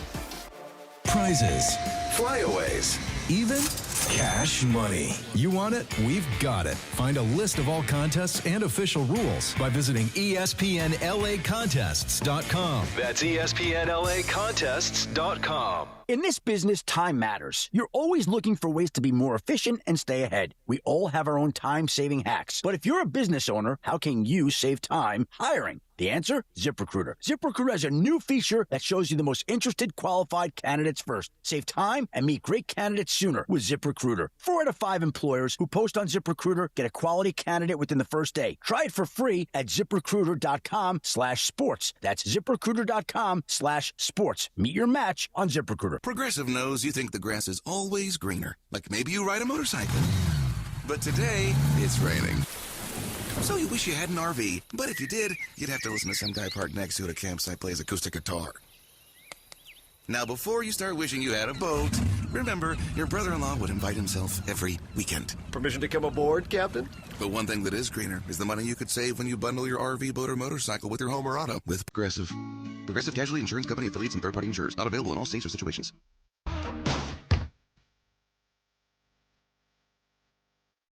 Or 24 on the Launch Energy Tuesday, presented by Providence. This is for you too? No, it's Prince. Prince. Beautiful. Oh, is it? Yes. Wow. The beginning threw me off. I apologize to all the Prince fans out This is there. the one that begins with Wendy. Yes, Lusa. Oh. Is the water warming up? All right. All right. Providence brings together the best minds in men's health, keeping you in the game with expert care and compassionate support. Right here in Southern California, Providence.org. What were we doing? We were teasing something. You were talking about the end of LeBron. Right. And Andy, you were saying about how Jordan was presented basically with this is it, go finish it out no matter what happens. And then the story could end in a remarkable way. It could end in any sort of way. And Andy, you asked the question, isn't that what he was dealing with anyway? I think that the Lakers deserve a ton of credit over the last, when did LeBron make the announcement last week? Last Wednesday? Whatever Tuesday. it was. Tuesday. Because we were on the air together. So it's a week ago. Yep. So a week ago, LeBron informs the Lakers that I am going to go play on another team, that I'm not going to come back to Los Angeles. And since then, there's been a million words written and said about why he decided to do that. The reason he decided to do that is because the Lakers told him they weren't interested. Right. That's why. Well, they did tell a year ago, they said to him, we're not picking up your option. And remember at the beginning of the season, it's like, well, we understand. And the Lakers went, go ahead. They've been saying go ahead for a year, and they kept saying it at the end of this last season. That's the thing I was specifically referring to. Okay. When so Chris you're had saying said, it's like the last dance? Yes. Okay. Now last I get what you mean. season when, it was like, we know this is over after this year. Right. That's the specific piece that I was referring to. Okay. Well, that makes sense then. And calm down, Andy. Don't throw a berry at me, man. This guy's all tuned up over there. Come on, Andy. and he's the Lakers let him have the moment. The Lakers let him say, I'm breaking up with you, you're not breaking up with me, and they're not pushing back on it. They're Because just you know why? The Walters group, they don't care. That's what I'm saying. They're not going to let their ego get into it like Genie and 1,000%. the Dr. Buss and the legacy. They're like, you know what? Go ahead. Go ahead. If that's how he wants to, if that's how you want to end this, we're fine. Have your agent out there saying we're not a championship contender. We're not a part of your bucket of happiness. We're not on the whiteboard. But do you think that they would be acting like this if they didn't have Luka Doncic? Meaning that say probably if they, not. Say if they still had like a LeBron James team and like a couple other role players, like do you think that they would still be, as far as like I feel like they would still be trying to run it back with LeBron James if they didn't have a set in stone superstar like Luka Doncic? I think Luka's at least 50% and very likely more than that. The other reason why is the Busses aren't in charge. Well, that's the big piece of this. Like, I think if they had Luka, but it was still Genie Buss as, the ultimate shot caller, I think they would have re-upped with LeBron again. They would have picked up the option. I do not think that Genie would have had the stomach to tell LeBron no. You're absolutely right. Hence why she sold the team. And I think I said it then. She sold the team literally to get away from LeBron James. That was the only way. I don't know if to it's get quite away. In a roundabout way, yes. Was the only way. She did not know how to remove herself from that decision. Well, because also, too, you could tell, like the last few years of the LeBron AD era, the front office and ownership had clearly decided this has run its course. Like, we don't believe in it any further. And you could see, because they were not really investing in it any further. And you can agree with it, disagree with it, whatever. For the sake of this conversation, not even important. But what they weren't willing to do was move off it because they don't know what to do with themselves without superstars. So everyone was just sort of sitting in this limbo period that nobody on either side was particularly happy with. And to kind of circle back to the Laker portion of it, too, that they're just kind of sitting there. And because the second he decided he was going to go play somewhere else, they moved fast. Like, they basically rebuilt the team the next day. Well, they were already in motion with that. 100%. And the way that it hasn't been LeBron. We haven't really heard from him other than a random tweet. But the way that Team LeBron has been presented, we've gotten a call from every team. Here's the whiteboard. Here's the bucket of success. Here's all the teams. You're pushing a little hard to try to convince me how much people want you on this team. Right. Chris, I kind of tend to agree with you. I believe there are teams that want LeBron James to come in. And then the story about, he would have been a Knick if they didn't win the championship. Not really? a chance. No, the Knicks really? The Knicks don't need what I don't even know if that's right. If the basketball came in a vacuum, if you're 20 points a night, your 7 assists, your 6 rebounds, whatever the numbers are, came in a vacuum, there would be a lot of people that would want him to come on their team. But it doesn't come in a vacuum. It comes with a center of gravity that alters everything in your organization. And I don't think there are. I think Minnesota would be open. Come on in. Let's go do it. I think there are. But this idea that there's this 10 teams, a third of the league, that Paul said, I've heard from every team in the league. Maybe you've heard from them, but the actual desire to bring him in, I think, is much smaller. I think that's part of the Laker chemistry of what they decided to do. The devil's in the details and the semantics. Like, I imagine he has heard in one way or another from most of these teams, if for no other reason than he's got other clients. So he's going to be hearing from a lot of teams regardless. He's an agent. And would some of these teams be interested in LeBron, the majority of them, if they could for like a minimum? Right. Yeah. Of course, every team in the league, other than I guess maybe the Lakers, are going to jump at the opportunity for LeBron at a minimum, although I don't think LeBron would have jumped at the Lakers at a minimum, so it's a moot point. I think the ego of LeBron pays a big and like you said, Andy, the details matter a great deal here. The Lakers were able to offer him more than anybody else because of the bird rights and everything else, but the other teams were willing to offer everything that they had, and the Lakers were only willing to offer a portion of what they had. So if there are 10 pieces of things that they can send out, they're saying to LeBron, we'll give you 1.5 of them, but that's the best that we can do. The other team, I only have 4, but you can have all 4.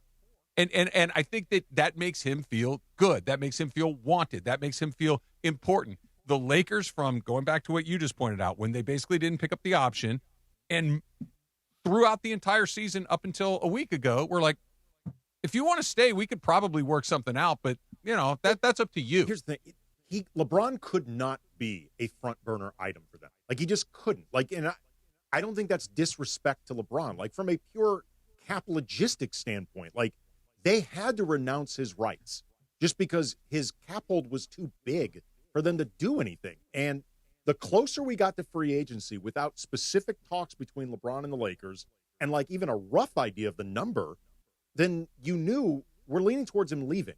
Because at that point, the Lakers have no choice but to start moving forward. And once you remove the economics, like once the Lakers can't offer him more than everyone else, then it's pretty clear he's not really interested in rejoining the Lakers. Well, let me ask you something, because Ramona's piece last week about the pillows for the Austin Reeves, when they were courting Austin Reeves and they had his name on the I want to learn pillows, so much about those or the pillows. initials on his pillows, and the room was And the dressed stakes. up. I'm Right. Everything was fascinated. set up to court him, right? Sure. And many people, once they did that with Austin Reeves, LeBron was done because he didn't want to stay where he was no longer, to your point, the front burner. What team is making him the front burner? If it's Cleveland, they did a max deal with Donovan Mitchell, and many went, "Oh, that means it's set up for LeBron." But are they courting him as like, LeBron, you're the missing piece? Really? I don't think so. Well, Cleveland was in the Eastern Conference Finals. Yeah, but they still have not gotten over that hump. LeBron could be theoretically the piece that puts him over the hump, and I don't think that's unbelievable. Like, But are they courting him with pillows and come back home and steaks and we'll get Bronny over here too for you? Like, and really? plus they still have to figure out the James Harden situation as well. Like, that's not. But here's the thing, though: not all courtships are created equally. Like, they are courting him to the degree that they can. Like, the over the top of this, they can only do so much in terms of bells and whistles and whatever, because like the team is the team. And I think in a lot of ways, LeBron is waiting for either the dust to settle or them to decide editorially what makes the most sense for him moving forward with the documentary. More of the latter than the former, I think. But like he said in a Mind the Game episode, this was maybe a month before free agency began, that he didn't think he'd make up his mind until late July or early August. And a lot of people were like, wait, that's bizarre. And my read at the time was, if you take LeBron at face value, and for the time being I'm going to, what he's saying is by late July, early August, the money is going to be inconsequential. It's all going to be basically the same. It's all going to be what I believe is below market value for me. So I'm just going to look at the situation. I'm just going to weigh the situation. And also, if he's waiting till late July, early August, that likely means Lakers are out. Because the equalizer for them was the money. Go ahead, Chris. A question George Sedano on the Sedano and Cap Morning Show, weekdays at 7 a.m. He asked all of us, which I thought was a good question. And I actually want to start with Laura, because I think her opinion of being so anti-LeBron, let's call it that. Critical. If, let's say, LeBron goes to the Cavs and they win the NBA Finals next year, the overall question is, what will Lakers fans feel? But I'll start with how you would feel, Laura. I wouldn't care. Okay. So most of us said, I wouldn't care. I would say that most Lakers fans will go, well, he's still not Kobe. He's still not Magic. He never was. And even so, let's say he wins that finals with us. He's still who he is. He's just chasing titles. Who cares? DeAndre? Yeah, I mean, it's bittersweet. It's like, okay, cool, fine, move on. Like, let's go. Let's get this Luka Doncic, situation. Let's get it going. Andy? Good for him. That would be my reaction. Like, awesome for LeBron. He's had a great career. It's cool if he closes it with a title. But this thing with the Lakers had run its course. Like, I don't consider it a win with Cleveland or stay with the Lakers. Like, it's over. It's felt over for a while. Sweet Tea, Travis Rogers? I'm with Laura. I don't care. All right. Like honestly, when it comes to this. So doesn't that tell you everything? If people don't care, like if Kobe went somewhere else and won, that would crush people's souls.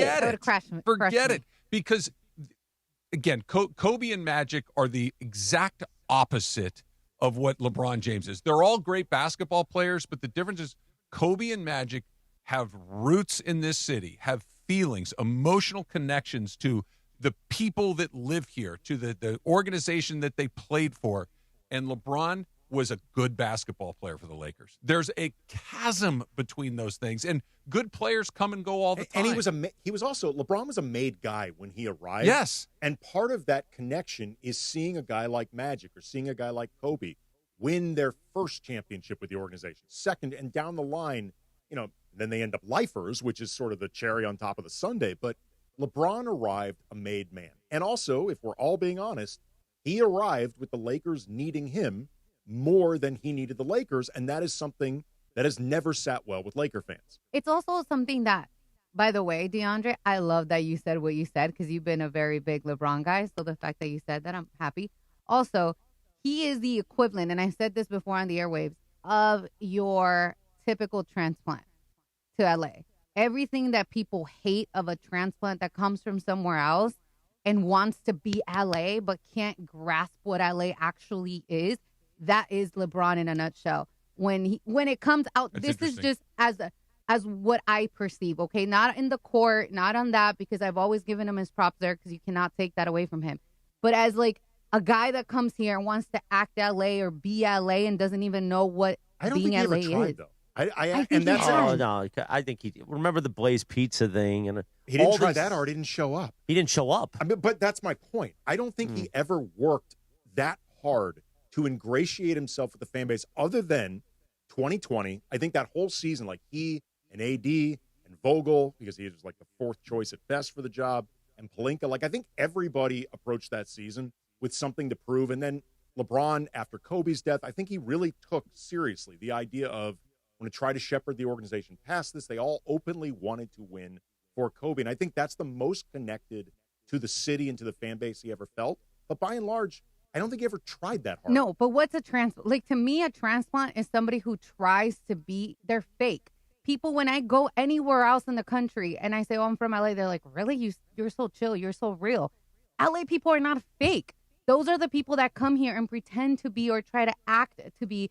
And LeBron always came off as unauthentic, fake. Well, that is true. And that's what people did not like and did not gravitate to. He never was one of us. He was here. He played great. And like Laura said, no one really ever criticized his basketball. His basketball was beyond criticism for the most part. But it was one of those, I'm here to extract something from this city, from that organization. Give me what I want or else, and I'm always going to have one foot out the door. That's not a way to make people. Now, whether it's inauthenticity, whether it's transplant, I don't know. We could put a million different things on that, but I think we're all kind of coming to the same point, which is just he never just was said, guys, I'm here because I want to be here because I love y'all. I'm going to finish here. It was always stay over there. Stay over there. It was never embracing. There's only so attached you can get to something that feels transactional. I think, by the way, cuts both ways. Sure. Like, I think in some respects, there's only so attached to LeBron the Lakers could get when you know it's that transactional. Like, it honestly cuts both ways. But what's weird to me, Andy, is because we've seen it with other guys that have come from other places, to your point, that have been made men.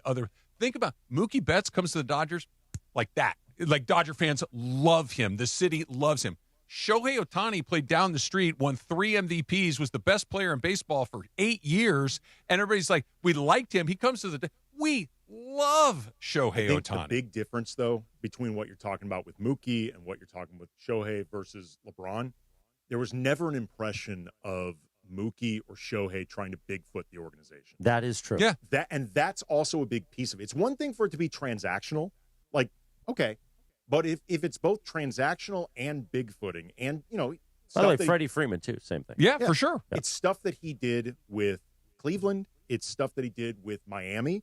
And look, you got those cities both championships. That's why it's complicated. It's worth it to them, but it just feels different, particularly when you don't get as many championships, I think, as people maybe unrealistically expected. You put your finger on those other guys. Freddie's another perfect example. Those guys all won. Shohei didn't win a title, but Shohei was the best player in the league. Mookie won a title, was an MVP. Freddie won a title, was an MVP. But they came in, but they were happy to be here, and they wanted to bring the Dodgers back to a level that they hadn't seen in a really long time. They wanted to be the reason. This was to your Bigfoot is guy. I'm doing you a favor by coming in here. I'm doing you a favor, and if you don't like it, I might leave. And it just the Dodger guys have never done that. We see Matthew Stafford gets traded here, and instantly people are like, "That's my guy." But you know what, though? I think also too, like in the case of Betts and Ohtani and Freeman and Stafford in different ways, they were coming from organizations that all felt like had failed those guys, and those guys were coming here like grateful for an opportunity that it felt like they weren't going to get at their previous stop, whether in terms of winning, whatever. Like, Betts was traded here. Sure. Freddie never wanted to leave Atlanta. I understand. The Angels. But to Laura's point, it's not just that you came from somewhere else. Like Kobe and Magic were here from the beginning. They stayed there. You can come from another place. LA is transplants. LA is nothing but transplants. People that are born and raised and spend their whole lives here are actually pretty rare, right? Most people come from another place. Look, it's not that he came from Miami or he came from Cleveland it's that he never decided that I'm going to love you as much as you want to love me. Then you combine the previous, frankly, forced rivalry between him and Kobe that was sort of thrust upon all of us. So you've got the guy that's the transplant, that's transactional, that's big-footing, and he was compared against Kobe. And in the eyes of a lot of Laker fans, elevated above Kobe before he'd even won a first championship. Yeah. Again, it's going to sit wrong with a lot of fans. The DeMarco and Travis Afternoon Show made possible by, you hear Big D talking about it. DeMarco, how about his guy, Attorney Big Al? If you get in an accident, tip the scale in your favor. Make Big Al your first call. Don't go at it alone. Call 1-800-HURT-123 or visit attorneybigalca.com. Attorney Big Al, 1-800-HURT-123 or visit attorneybigalca.com. I thought that was good Lakers conversation, good LeBron conversation. Why don't we cleanse the palate and talk about Laura's cooler? I'm in. Next. We'll do that. The DeMarco and Travis Afternoon Show on a live Imaging Tuesday presented by Providence. Go ahead, DeAndre. You never know what you're going to get when you wake up with Sedano and Cap. I wanted the U.S. to win. No, I don't think so. I did. I just didn't believe they would win. So here's the difference between you and me. Yeah, what's that? I'm a realist, and you're not. That's right. That's right. Okay. Because I believe. I am not going to fool myself into believing something that I don't believe. Oh, I believe. It's the morning show with Sedano and Cap. Weekdays starting at 7 a.m. on ESPN LA. Great teams walk in with a playbook. So why face your family's future without one? Globe Life makes protecting the people you love simple. And with Globe Life, it's never been any easier. You can apply for coverage online or with an agent in just minutes. No complicated strategy, just straightforward protection from a name you already trust. Get your free quote today at globelifeinsurance.com. Globe Life, official life insurance of the Los Angeles Lakers. ESPN LA fans, join us Friday, July 10th at Hollywood Park Casino for the Kickin' It at the Park tailgate party as we broadcast live with the Sedano and Cap Morning Show. Come tailgate for the quarterfinal and unforgettable final World Cup game at SoFi. Cheer on your team and enjoy HBC's new outdoor bar. Hollywood Park Casino, the only spot where you can park, party, and play 24/7, is LA's hottest card room, and it just got hotter during the epic Summer of Soccer. Friday, July 10th at Hollywood Park Casino. For more info, go to playhbc.com or follow us at PlayHBC. Must be 21 plus to enter. You know, in sports, you got to have the right team in your corner. Same goes for after an accident. That's why when people ask me who to call, I say it's easy. I tell them to call my guy. I got a guy. Attorney Big Al. Big Al's been helping accident victims across California for more than 15 years. He's an LA native, a huge sports fan. Wait till you hear him go. And he knows that after a crash, things get overwhelming fast. Between dealing with insurance companies trying to rip you off, trying to get your car fixed, trying to find the right doctors if you're hurt, it can be a lot. It can turn your whole world upside down. That's where Big Al and his team will step in for you. So lock this number in your phone. 1-800-HURT-123. 1-800-HURT-123. They'll help guide you through the process, protect your rights, and help you understand what you may be entitled to. And here's the biggest thing. Don't let the insurance company call the plays. Call 1-800-HURT-123 or visit attorneybigalca.com. Attorney Big Al's Attorney Ken Klein, based in Los Angeles. You've probably heard all those ads for life insurance. Just a few dollars a day, apply online in minutes, no medical exam. Simple, easy, and cheap, right? Now you're thinking, maybe I should get a quote. Well, smart thinking. Everyone should have life insurance. But here's what they don't tell you. Those few dollars a day rates, they're for young people in perfect health. That's why everyone calls Big Lou the 50 to 60-year-old not-so-perfect candidate. Like you. You take prescription meds, and you're overweight. Winner, winner, fried chicken dinner. Well, Big Lou works with life insurance companies that want people like you, with no surprises after you apply. In fact, if you're a 50-year-old guy with a few health glitches, Lou could probably find you $1 million of term life coverage for about $200 a month. So, yeah, you need life insurance. But unless you're young and healthy, you gotta call Big Lou, because he's like you, older, heavier, and on meds, too. Get a quote right now at 800-568-2790, 800-568-2790, or biglou.com.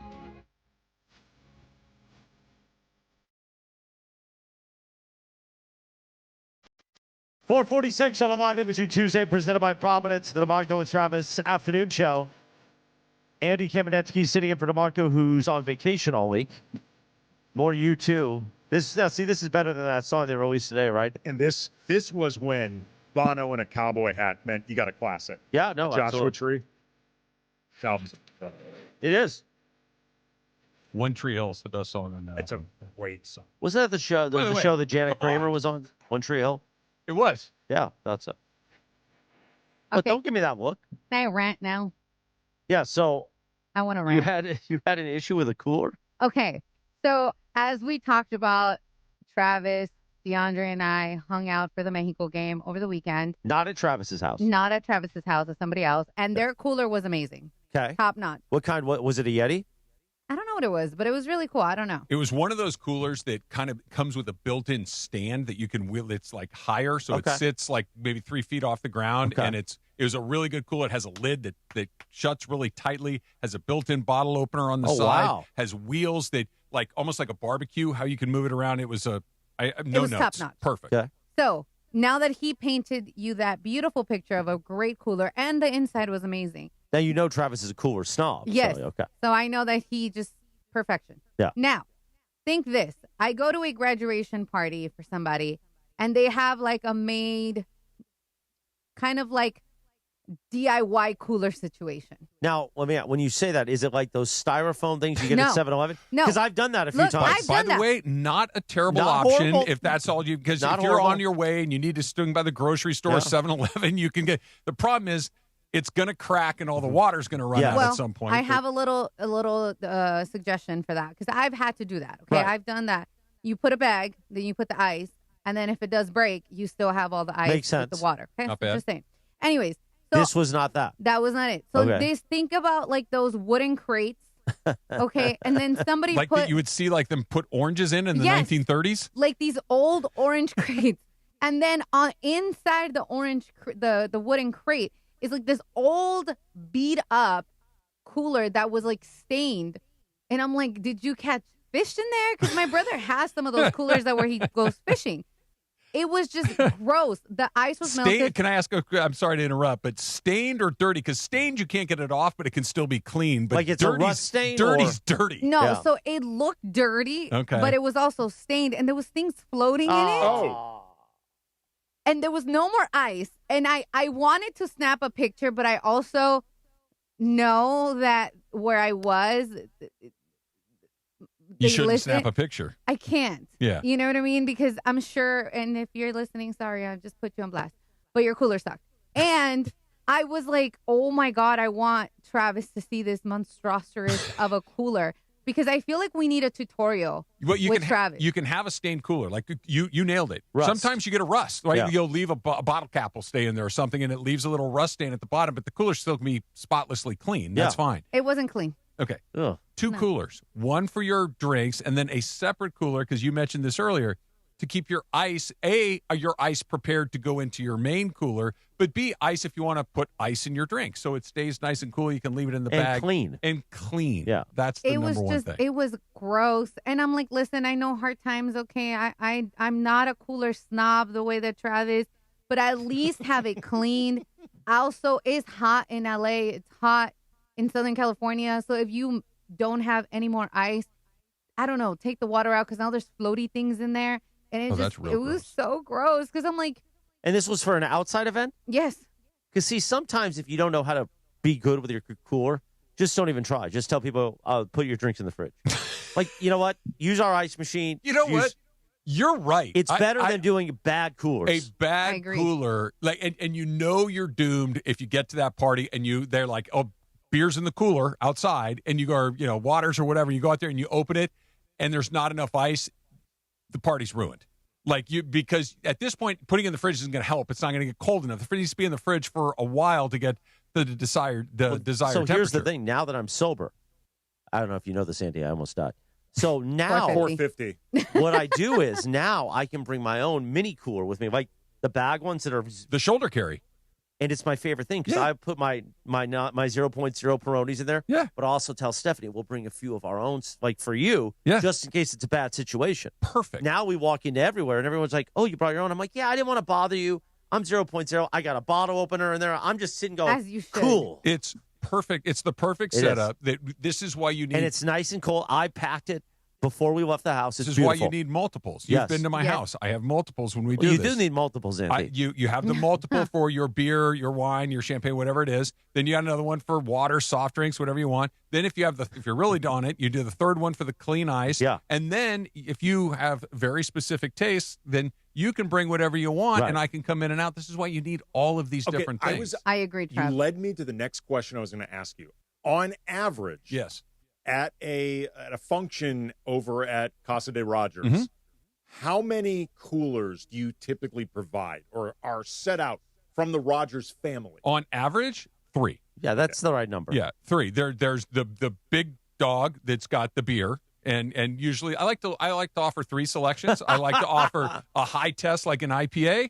I like to have the middle that's filled with something that's kind of not middle of the road quality wise, but middle of the road alcohol percentage wise, like a Modelo, Heineken, perfect. And then something that's a little bit lighter, like a Coors Light, something like that.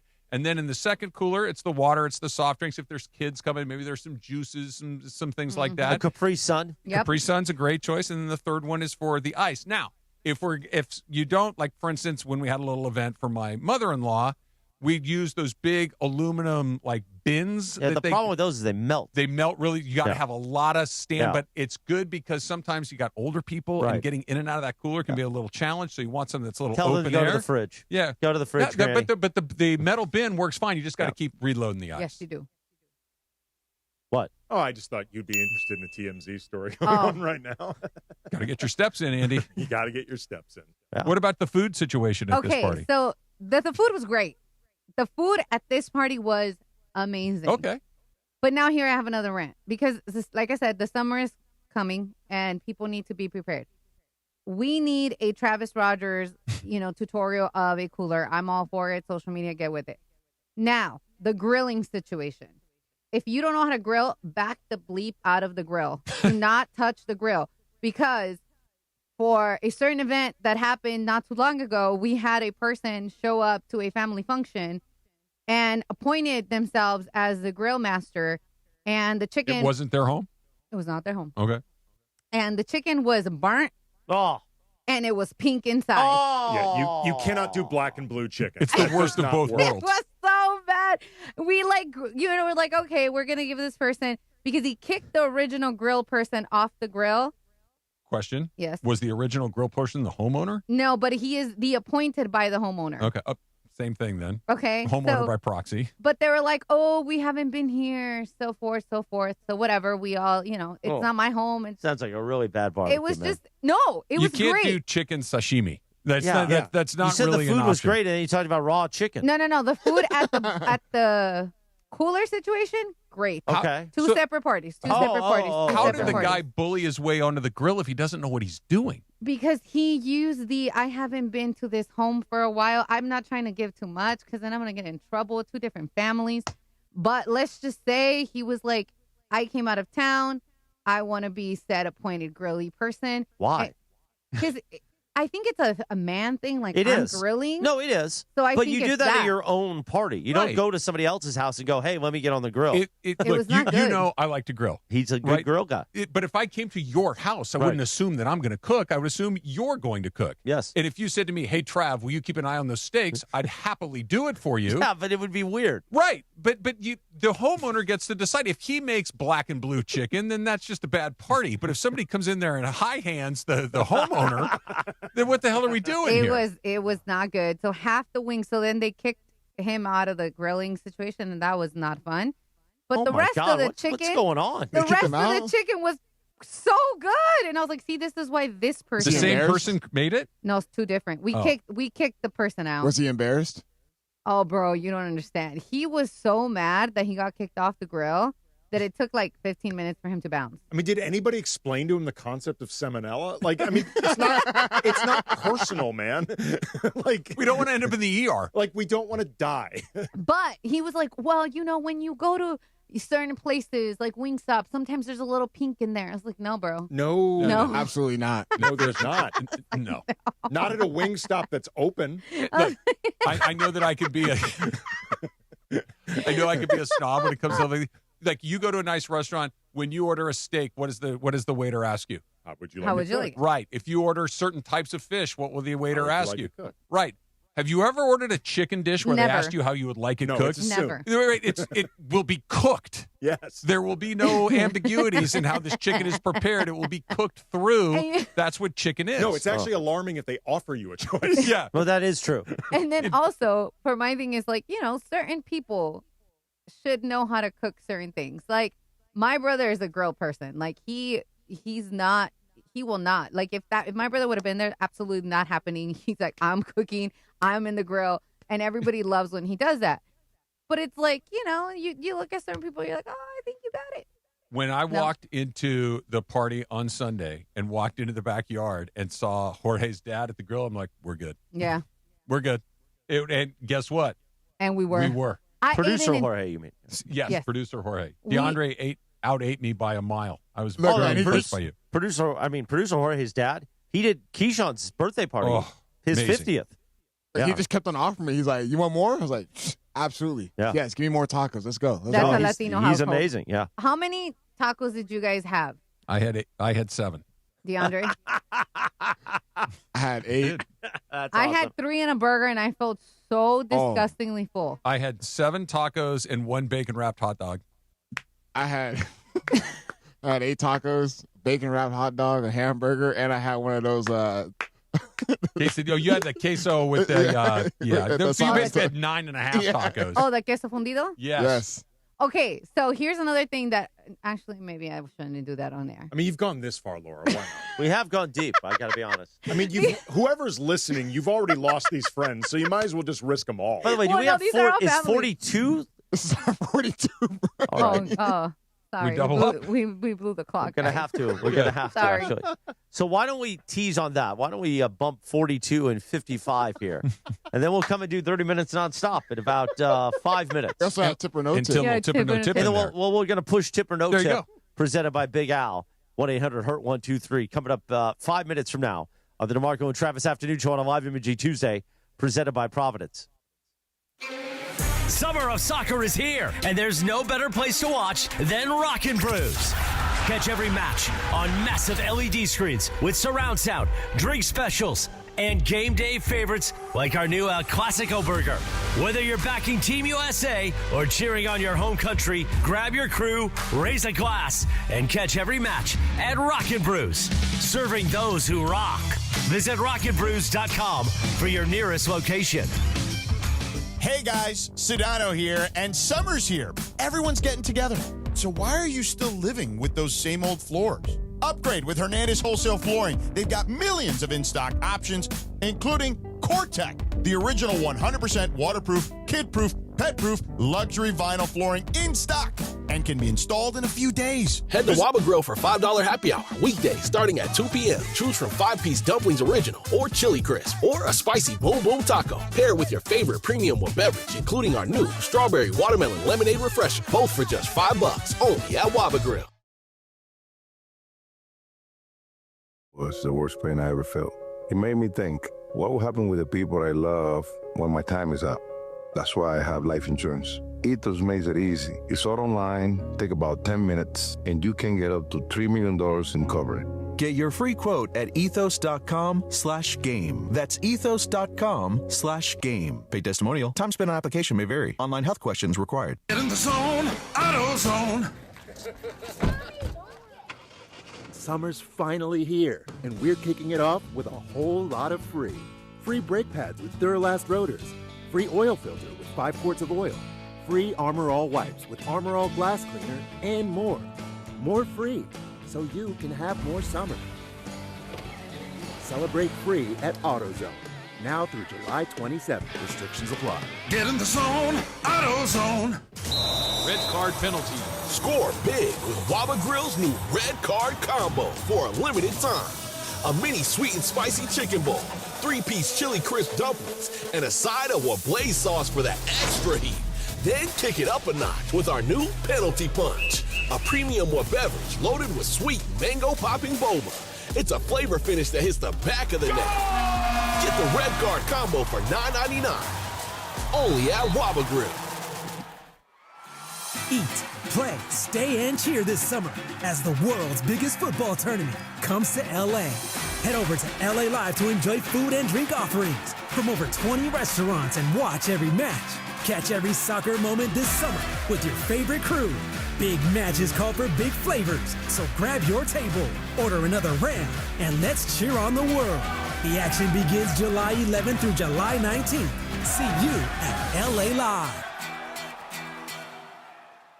Refresh your yard this summer with 4th of July savings from the Home Depot. Choose your power starting at $99 with tools from trusted names like Ryobi and Milwaukee. From backyard get-togethers to end-of-summer upgrades, 4th of July savings on cordless tools deliver the power and mobility to keep up with every job without slowing you down. Power on the go is here, and summer projects are easier than ever with the Home Depot. While supplies last, see store or online for details. I'm David Ortiz. When I lost my mom, she was only 46, and I lost my dad to cancer. It was the worst pain I ever felt. It made me think, what will happen with the people I love when my time is up? That's why I have life insurance. Ethos makes it easy. It's all online, take about 10 minutes, and you can get up to $3 million in coverage. Get your free quote at ethos.com/game. That's ethos.com/game. Paid testimonial. Time spent on application may vary. Online health questions required. 710 ESPN, your home for the 17-time world champion Lakers. KSPN Los Angeles, a Good Karma Brands radio station. 5:02 on a YBG Tuesday, presented by Providence, the DeMarco and Travis Afternoon Show. Andy Kamenetsky sitting in for DeMarco, who's on vacation this week. Time for No Tip or No Tip, brought to you by Big Al. Big D's guy, Big Al, attorney Big Al. If you get in an accident, tip the scale in your favor. Make Big Al your first call. Don't go at it alone. Call 1-800-HURT-123 or visit attorneybigalca.com, 1-800-HURT-123 or visit attorneybigalca.com. Tip or No Tip time with producer Laura and I believe the interns. DeAndre, right? Correct. The interns are going to do this thing? Correct. Yes, All right. yes, sir. We got Chloe and Madeline back here. Chloe and Madeline, how are you ladies today? I am good. How are you, Chris? Beautiful, thank you. Is that Chloe or Madeline, though? I can't tell. This is Madeline speaking right now. Okay, because there's lights in my eyes, so I can't see in that part of the room. So, Chloe, say hello. Hi, Chris. It's Chloe. Hi, Chloe. Thank you. All right, well, take it away. They are so sweet. They're very sweet. They're very sweet, and poor girls shadowed me today with lit. So I'm like, just know whatever we talk about. We just go with it on Tuesdays. We go with it. Yeah, yes, exactly. Correct. And we talked a lot about the James family. So let's keep going. So the James brothers showed off their bond by posting a chain that they bought for each other. So they got a matching custom chain featuring 2 gold hand clasps together with each of the brothers' name on the piece. The jewelry is meant to represent their relationship as brothers, which I thought was sweet. Not for me, but sweet to know. Tip or no tip? You would get matching jewelry with your siblings. And AK, you'll go first. Not a shot in hell. You and Brian Kamenetsky wouldn't wear matching AKBK? Nope. His or nope, not his. Well, he should wear the AK and you should wear the BK. Correct. Look, not since we were like little kids and mom was in charge of dressing us to look similar has that ever happened. Like, frankly, I don't really wear any jewelry anyway. So, like, just the addition of a chain in and of itself would be sort of weird, but no, not a shot in hell. No. I don't have a lot to add to that. The Andy had, my brother and I don't have a ton of similar stylistic choices. Or I should give you one of my chains to see you rock it. Sure, I'll do it. All right. Yeah, I'll wear chains like you, but my brother and I wearing Like matching you. chains would be a little different. Like you, DeAndre. Like you. Stop it. I didn't say anything. I just said like you. You said a lot, actually. Well, no, you said it. I didn't say it. You said it. Shut up. You said it. Yeah. Okay. DeAndre, I'll wear chains like you. Okay, Chris, you're an only child. I am an only so child. that doesn't, I wonder if that has anything to do with it. Probably a lot. It has a lot. Probably a lot. But DeAndre, Do you want to share chains with me, Travis? No, I don't like your style. I like his style better. That's right. Well, I'm just wearing a cross. You wouldn't wear. Trust me, Trav. You're not I a got cross you. guy. No, I'm not. I am also not. You know, this cross was taken off of me when I almost died. Yeah. They had to take everything off of me. Stephanie wore it for 3 days while I was in a coma. That's nice. Yeah. That's cute. Yeah. How about that, Andy? Take that. But that is dedication. Scumbag. I want to know DeAndre's response because DeAndre's actually really close to his brother. Yeah, no, we don't have matching chains, nor would I would get a matching chain with my brother. Yeah. Why? Because we have different styles. What about tattoo? Nah. My tattoos are very different. What if he came to you and, like, for Christmas said, look, I bought these. I got 2 of them, one for you, one for me. I'll rock it then. Okay. Yeah. It's the presentation. Yeah, so exactly. Yeah. And it also is a specific type of chain. I got a specific type of chain that I like. I'm a Cuban link guy. I like the thickness of the chain and all. Yeah. Yeah, it's got to be thick. It's got to be the right thickness. Go ahead, Maura. I didn't say anything. I was going to respond Really to that. That's why traumatic day I for the interns right now. There you I was go. going to say you're right, Chris. It does It's matter. true because I like it. I don't like too thick of a chain. It doesn't look right on my body. That's all. That's all I was gonna say. I like how. Actually, I wish the chain was a little bit longer because you know me. I like to unbutton a little bit, few more buttons. Less than you used to. Because of this. Because of the cross. Because now I don't like to be showing off the cross like it's the 1970s, late 70s in Jersey. So I button more you need than one I of used those to. Italian horns. Wait a is what minute. you need. I have one. You Yeah. object to the idea of dressing like 1970s New Jersey? Because I don't mind chest hair, but I don't like the cross. No, but I'm saying I always assumed that was what you were doing. That was Not the really. aesthetic. Intentionally, No, yes. that wasn't really my thing. Like, I mean, you really were very, Tony Manero-esque in a lot of your dress. I thought that was what you were I grew up. I grew up, Andy. I grew up. Yeah, I'm glad I didn't say what I said. All All right. right, so I'm going to go to Madeline first. She's going to have a tip or no tip for us. Okay. So, Taylor Swift and Travis Kelce, as you may know, officially tied the knot on July 3rd in a star-studded ceremony at Madison Square Garden. Instead of a traditional ballroom or private estate, they decided to transform MSG into their wedding venue. It hosted about 1,000 guests in one of the biggest celebrity weddings ever. So, if you were a billionaire, would you get married at MSG? Tip or no tip? Okay. No tip. It just seems sterile and impersonal and too big. Like, it's after a while. Like, if you're getting married in MSG, even if you have 1,000 people with there, which is an insane amount for a wedding, like, that is a lot of people, it's going to feel kind of empty because, like, it's such a big place. The 300s are empty. Like, it's really, I think it's going to make your wedding feel kind of tiny. Yeah, no, I'm out. Weddings are about the people that are closest to you, that mean the most to you, and family. And look, I'd like to think I have a lot of friends. I know I have a big family, but 1,000 people, no matter how much money I have, I don't need an arena to get everybody in the same place. We'll go, if I was a billionaire in this scenario, we're going to go do a destination somewhere. fly We'll fly everyone to an everybody where island. you need to go, wherever the most exotic location you want, but I don't need an arena to do this. What about you, Chris? No, I mean, no. All right. It was just ridiculous. But here's the thing. I also don't knock it because that's their thing. They brought everybody in from NFL media.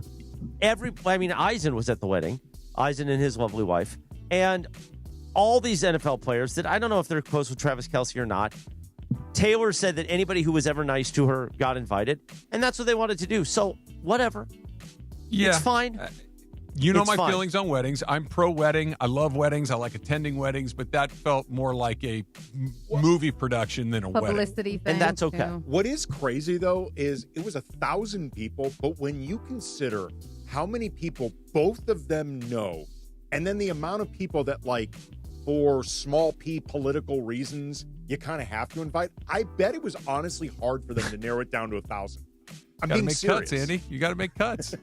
Listen, she also gave $1 million to the LA Original Food Bank over the weekend. So she gives a lot of money away, and I'm They sure gave so does he. $26 I don't million begrudge heading them. into the wedding. Right. I don't begrudge them spending their own money on however they want to spend Yeah, it. it's If fine. you want to throw a lavish wedding, you want to give it away to charity, it's your money. Do with it whatever you want.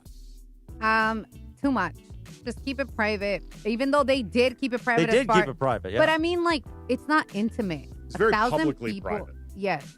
And that's the weird part about it. But I was going to ask DeAndre because, he's about to get engaged soon. So, tip or no tip? Nah, we're not doing it. We're definitely not doing a venue that big. Will I be invited to your wedding? Yeah, you'll be invited. Well, can I do the pony like no, I did at Carvo's wedding? Absolutely not. Wait. Sorry. No? I'm sorry. No. I have a legit question, not a bit, not a whole lit thing. You would invite Chris to your wedding? Yeah, I'll invite him. Oh. Yeah. Why? Were you invited to Carlos's wedding? I did the pony at Carvo's wedding. Oh, okay. That's framed. That picture's framed in my office. I did not go Yeah. to that wedding. I was invited, but I did not go. Yeah, no. I work. barely remember parts of that wedding, but it was a different time. Weddings are fun. Yeah. Okay. Go ahead. All right, Chloe, your turn. Okay, Zendaya and Tom Holland are on their press tour for Spider-Man Brand New Day, and Zendaya was seen on one of the red carpets wearing an all-black dress. And in an interview, Zendaya also told fans to bring tissues. So, is Zendaya's black dress foreshadowing MJ's death in the upcoming Spider-Man movie? Tip or no tip? I have no clue what any of that meant, but go ahead, Andy.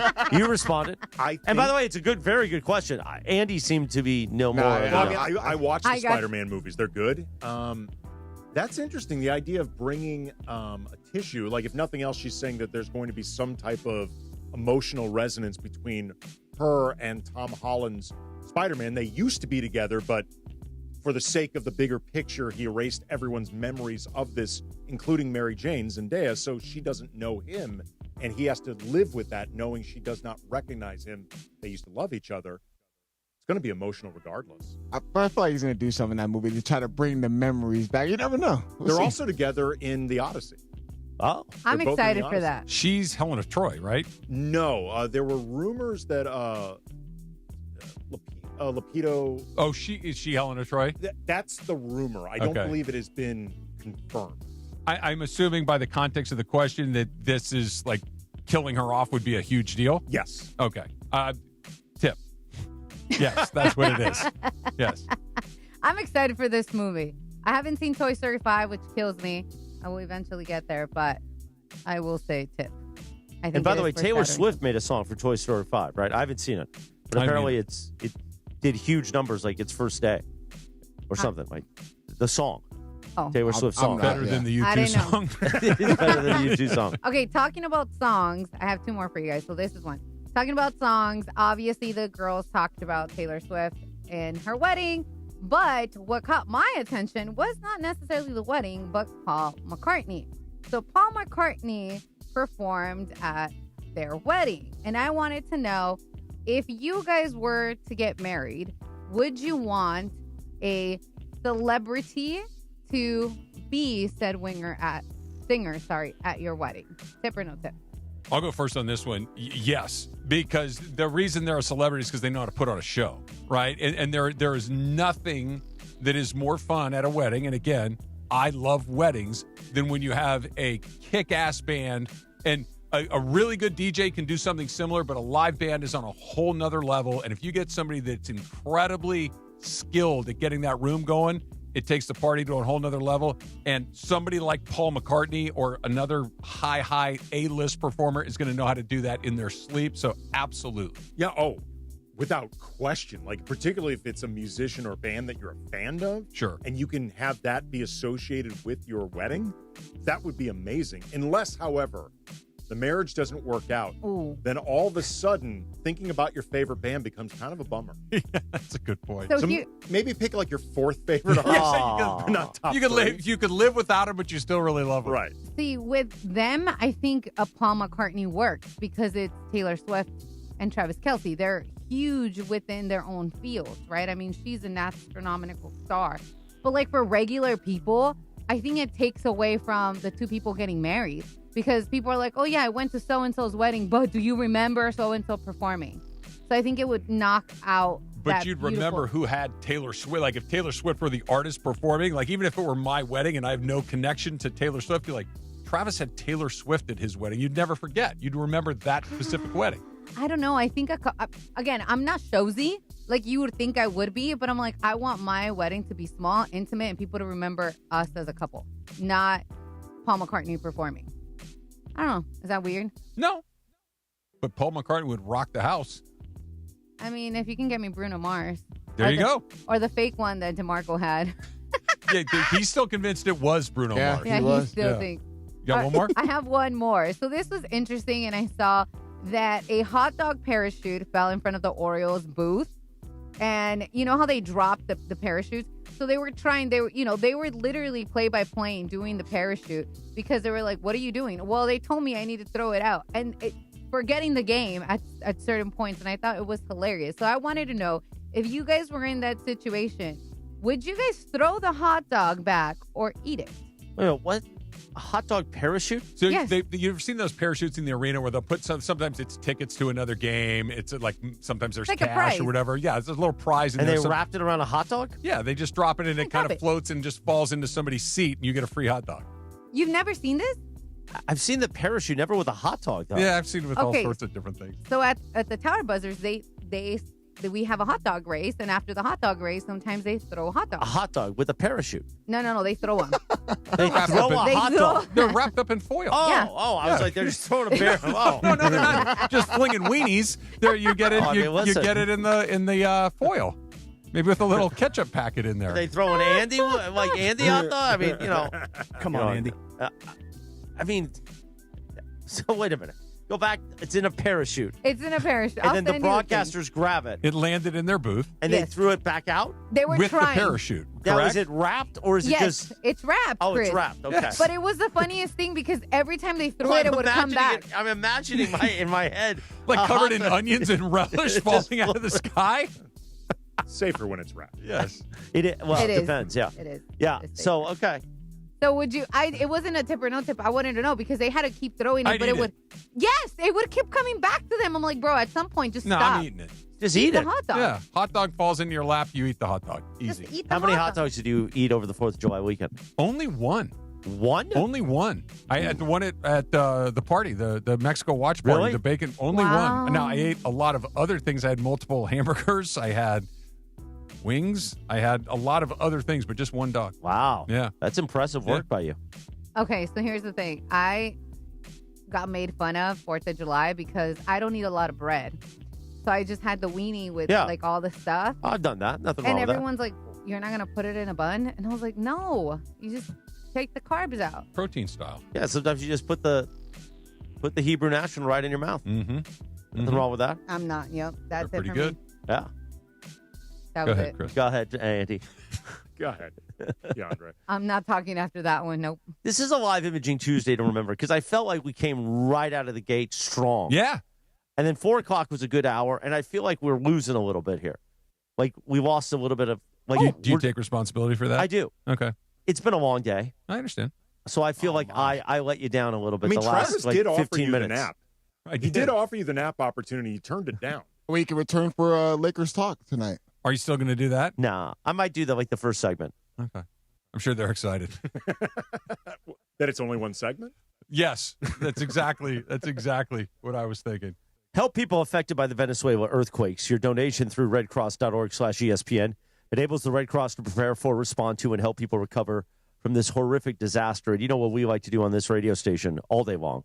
Talk sports and have fun, put a smile on your face, and be the distraction from the real life. But obviously the Venezuela earthquakes are horrific, and you can help out too. And if you've been wondering how you can do that, go to redcross.org/ESPN, ESPN, redcross.org/ESPN to help those affected by the Venezuela earthquakes. You didn't think I could transition out of hot dog talk into that, did you?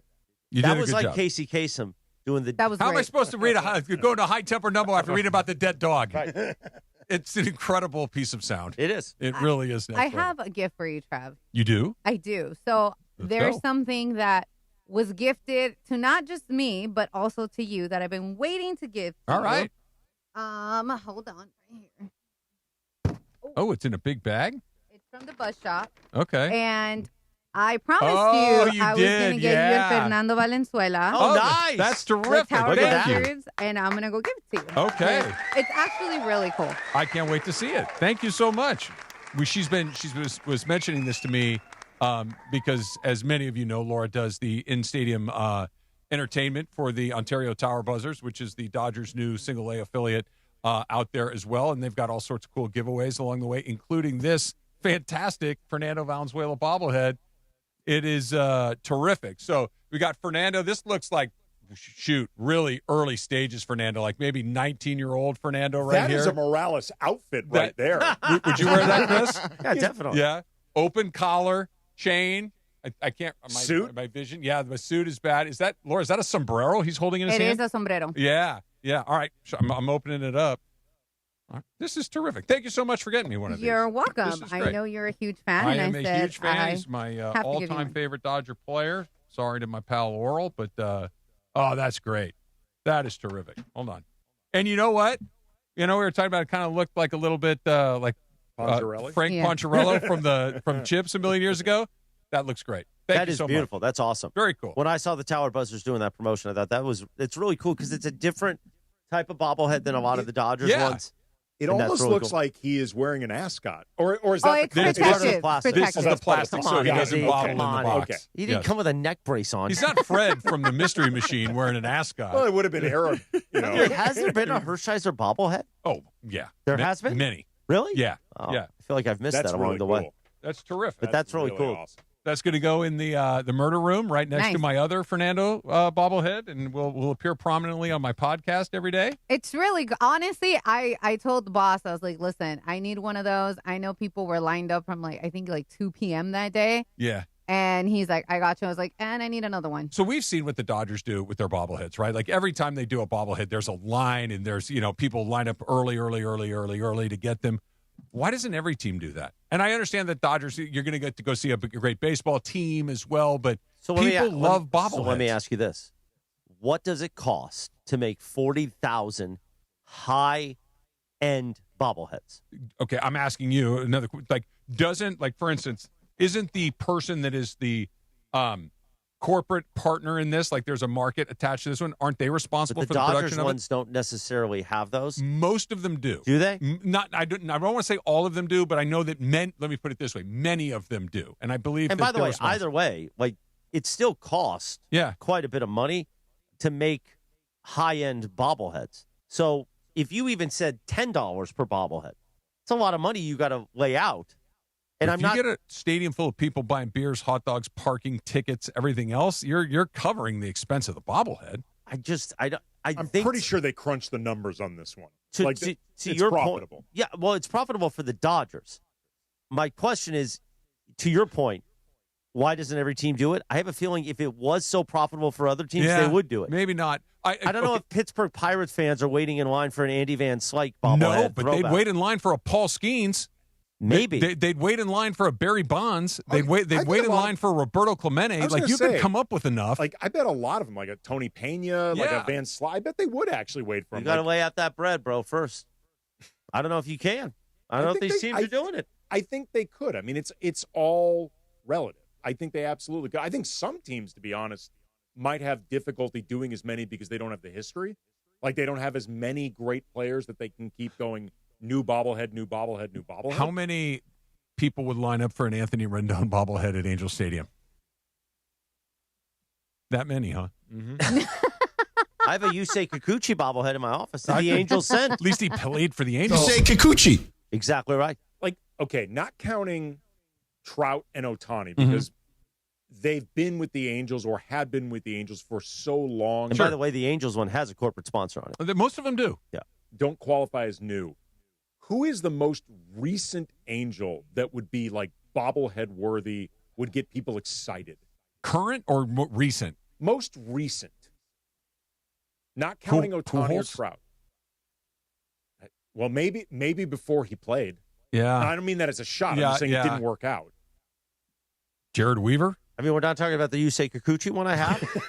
Other than the Yusei Kikuchi one they just did. Yusei Kikuchi. Yeah, that's not a long list. I mean, really, Brian Downing?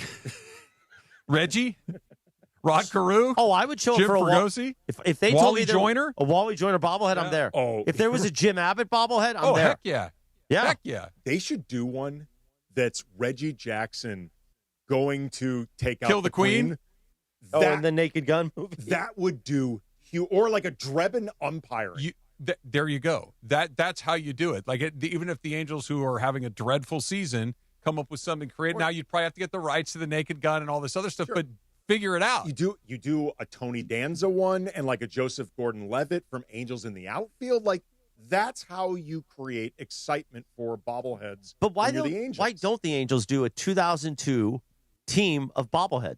And they spread that. Oh, there's Trudell, that gutless bum. Sleazeball. They should. Look, the 2002 World Series team. Can you imagine if they stretch that out over the summer? Well, hopefully, next year will be the 25th anniversary of that team. Guess what? Artie, open up that wallet of yours and put down some money for bobbleheads. Put Jared Weaver, Darren Erstad, Adam Kennedy, Troy Gloss. There's manager Mike Scioscia. So sure. The chat is suggesting Garrett Anderson, Troy. GA's a good one. But like the point being though, like those, to be clear, all bobble-worthy suggestions, but you got to go back a while. Like a Nolan Ryan, Angels bobblehead? Adam Kennedy was Kennedy's a great choice. Yeah. You're talking about going way back? The Molinas. They haven't had you could do the Flying team Molina brothers. In a decade and a half. No. It's not like they've just been not making – they haven't had a winning team in 15 years. Maybe it's 4, but it's a decade and a half, so there's not a lot of – Tim Salmon? Yeah. Tim Salmon's a really good player. He was a really good player. But again, you're going back. I think that's part of the problem that a lot of teams run into. Like the Dodgers, they both have a lot of legends and they are perennially good. ESPN came out with their list of mid-season grades for all 30 major league teams. The Angels got a D-. And my question is, why is it not an F? Like what did they do to not get that last little tick down to get an F? They're dreadful. They're in last place. They have, other than Mike Trout having a pretty nice season, they have nothing going on. They fired their general manager. Their manager that they put on a one-year deal is going to get canned at the end of this year because they're going into a lockout anyway. Why is that not an F? Okay, this is the greatest summary of the state of the Angels right now in the chat from Soul Coast. I'm just happy you're talking Angels. Yes. Ask, what's Soul Coast? Tell me, Soul Coast, why is it not an F? Sean Figgins. Sean Figgins. Sean Figgins. Sure. The Dodgers got an A, and I want to know why they didn't get an A+. Couldn't remember how his name was pronounced. Yeah. Scott Erickson. Oh, well, probably not. Yeah, that could be a rough bubble. Put him at the bottom of the list. We'll move on to some other guys. By the way, my new favorite Dodger, easy, Dalton Rushing. Life-size Eckstein. I think he's busy refereeing the World Cup. He is such an interesting person, and I said, I want to slap him, want to hang out with him, and I have all the feels about Dalton Rushing, and I don't understand why. Because he's entirely different than every other guy on that roster. That's why. That every Dodger is so... Now, this is not in the way that they play. They play hard, they play clean, they play smart, but there's not a lot of, like, guys that will fight because you look at them the wrong way. Right? Like, Mookie Betts is not going to start a fight. Freddie Freeman is not going to start a fight. Shohei Ohtani is not going to start a fight. Dalton Rushing nearly starts a fight twice a week. He nearly started a fight last night, and he really didn't do anything, but the fact that he was the one that did it, the guy on the Rockies basically looked at him and they did what is your problem? And Rushing was like, perfect. This is another chance for me to maybe start a fight. I love that guy. It was a full Dalton Rushing experience because he got the big game-winning hit. He also was in the middle of nonsense, which he often tends to be. Like, you see everything about Rushing that makes the Dodgers excited about him, everything about Rushing that makes them trepidatious about him. Like, all of it was on display. He can't control his emotions with his own teammates. Like, he nearly got into it with Shohei Ohtani, which would have ended his career as a Dodger had that gone 2 steps further. And this is, to answer your question, Laura, he's the only one out there that you don't know what's happening. And now that he's also playing really well, he had 2 doubles last night. He had the game-winning hit. This is the guy that you can really embrace because not only is he crazy in the best possible way, he's also a good player. I'm really glad, by the way, that they let him have his next outing with Ohtani. I just thought it was really important that, okay, this has happened. You said you were embarrassed by the way you behaved in that one disastrous outing where Ohtani ends up calling his own pitches. There have been a lot of talk about should they let him catch for Ohtani moving forward. I'm like, they need to. They have to. Like, you got to give him a chance to do better. Yeah. And see how he reacts. 100%. That's probably reason 1. And reason 1A is Will Smith might be down for an extended period of time. And, you know, I get that the catcher's probably only going to play 5 days a week anyway, and you're going to have to use your backup. But when you get into the postseason, if Will Smith isn't right or still unavailable, and I know that's a long way down the road, but you're going to need, those guys need to be able to work together. They don't have to be best friends. They don't have to sit next to each other on the plane. They don't have to go out to dinner, but they do need to be able to call pitches and throw pitches and not want to punch each other's lights out. It's important. I mean, again, especially now with no other options, it's important that they're at least on not the same page, reading the same book. Yeah. Well, I don't know if, well, never mind. I'm going to save that. You're halfway. Yeah. No, I think everybody knows where I was headed, so I'll just leave it right there. Laura, thank you very much for this. You're welcome. This is terrific. We've got a little straight up coming up next. What do you got, Chris? Go ahead. Go ahead. Oh, the summer of soccer is here, and Rock and Brews is your headquarters for every match. Catch all the action on massive LED screens with game day food and drink specials and unbeatable atmosphere. Bring your crew and cheer on your favorite team at Rock and Brews. By the way, Rock and Brews has a great smash burger. Like one of the best burgers We had I've it together. Yeah, that's right. Yeah. That's where you did the Buffalo Bill for everybody. I think I may have. Yeah. That smash burger was so good. I ate it in 3 bites. Andy, you ever tuck it? Not recently. Visit rockandbrews.com for your nearest location. That's what happens on a Live Imaging Tuesday, man. Presented by Providence. You don't know what would happen next. You're a great big fat person. Straight up, presented by Blue Eyes Vodka is next on the DeMarco and Travis Afternoon Show. It's time for your Valvoline Instant Oil Change Summer of Soccer update. Here's Mario Ruiz. The quarterfinals are officially set at the 2026 FIFA World Cup after another dramatic day of knockout action. Argentina rallied from behind to defeat Egypt 3-2, while Switzerland survived a tense penalty shootout against Colombia to keep its World Cup dream alive. Now the final 8 are locked in. Thursday, it's France taking on Morocco from Foxborough Stadium in Boston. Friday features a blockbuster showdown between Spain and Belgium at SoFi Stadium in Inglewood. Then on Saturday, Norway meets England before Argentina and Switzerland close out the quarterfinal round in what promises to be another thrilling day of World Cup football. The road to lifting the FIFA World Cup trophy is down to just 8 nations. And that's your Valvoline Instant Oil Change Summer of Soccer update. Valvoline Instant Oil Change, home of the 15-minute drive-through oil change. From kickoff to the final whistle, performance matters. Keep your vehicle running strong. Visit SoCalOilChange.com for a special offer and locations near you. You know, in sports, you got to have the right team in your corner. Same goes for after an accident. That's why when people ask me who to call, I say it's easy. I tell them to call my guy. I got a guy. Attorney Big Al. Big Al's been helping accident victims across California for more than 15 years. He's an LA native, a huge sports fan. Wait till you hear him go. And he knows that after a crash, things get overwhelming fast. Between dealing with insurance companies trying to rip you off, trying to get your car fixed, trying to find the right doctors if you're hurt, it can be a lot. It can turn your whole world upside down. That's where Big Al and his team will step in for you. So lock this number in your phone. 1-800-HURT-123.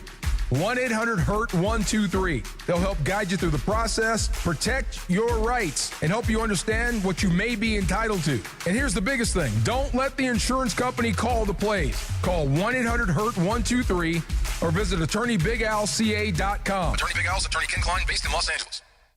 ESPN LA fans, join us Friday, July 10th at Hollywood Park Casino for the Kickin' It at the Park tailgate party as we broadcast live with the Sedano and Cap Morning Show. Come tailgate for the quarterfinal and unforgettable final World Cup game at SoFi. Cheer on your team and enjoy HBC's new outdoor bar. Hollywood Park Casino, the only spot where you can park, party, and play 24/7 is LA's hottest card room, and it just got hotter during the epic Summer of Soccer. Friday, July 10th at Hollywood Park Casino. For more info, go to playhbc.com or follow us at PlayHBC. Must be 21 plus to enter.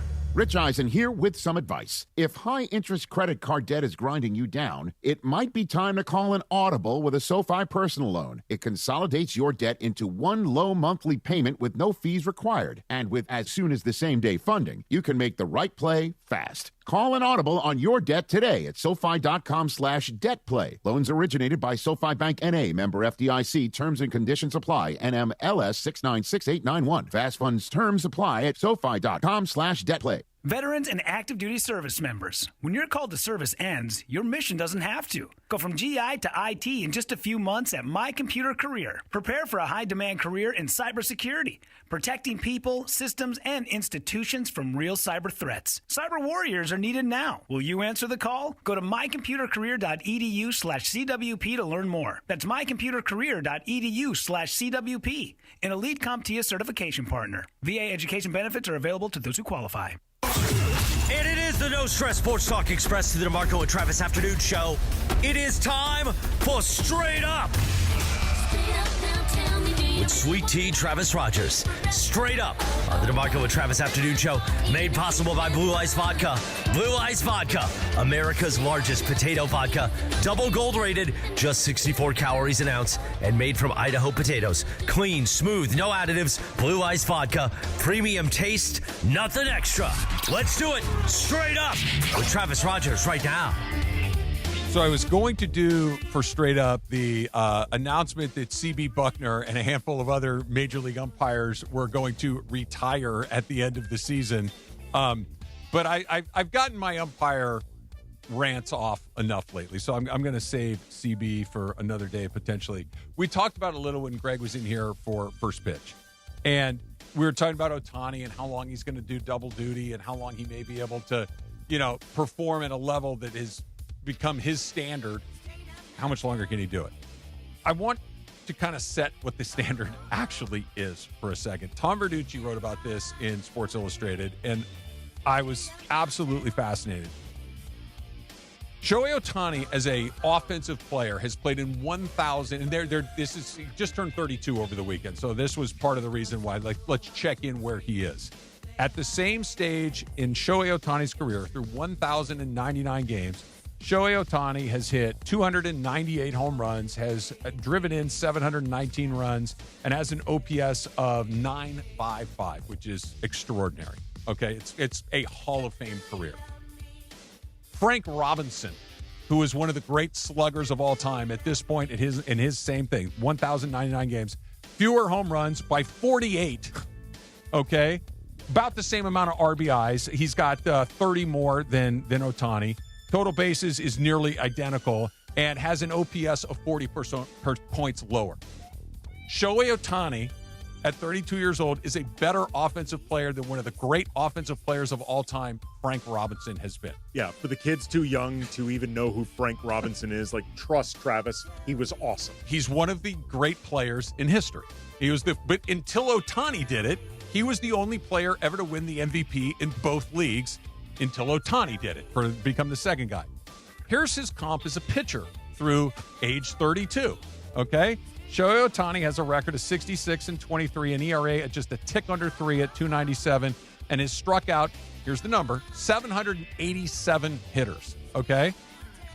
At the same point in his career, this person won. Oh, excuse me, I did this backwards. This was the other guy. Ohtani, let me do this again. Ohtani's ERA is 283, and Ohtani has struck out 765 guys and has 47 wins. Okay, again, he's missed 2 full seasons because of injury. Through the same amount of games, at the same point in their life, this player won 66 games, so more than Ohtani by 19, has an ERA nearly identical at 297, and has struck out only 20 more hitters at 787. Roger Clemens. I've heard of him. Okay.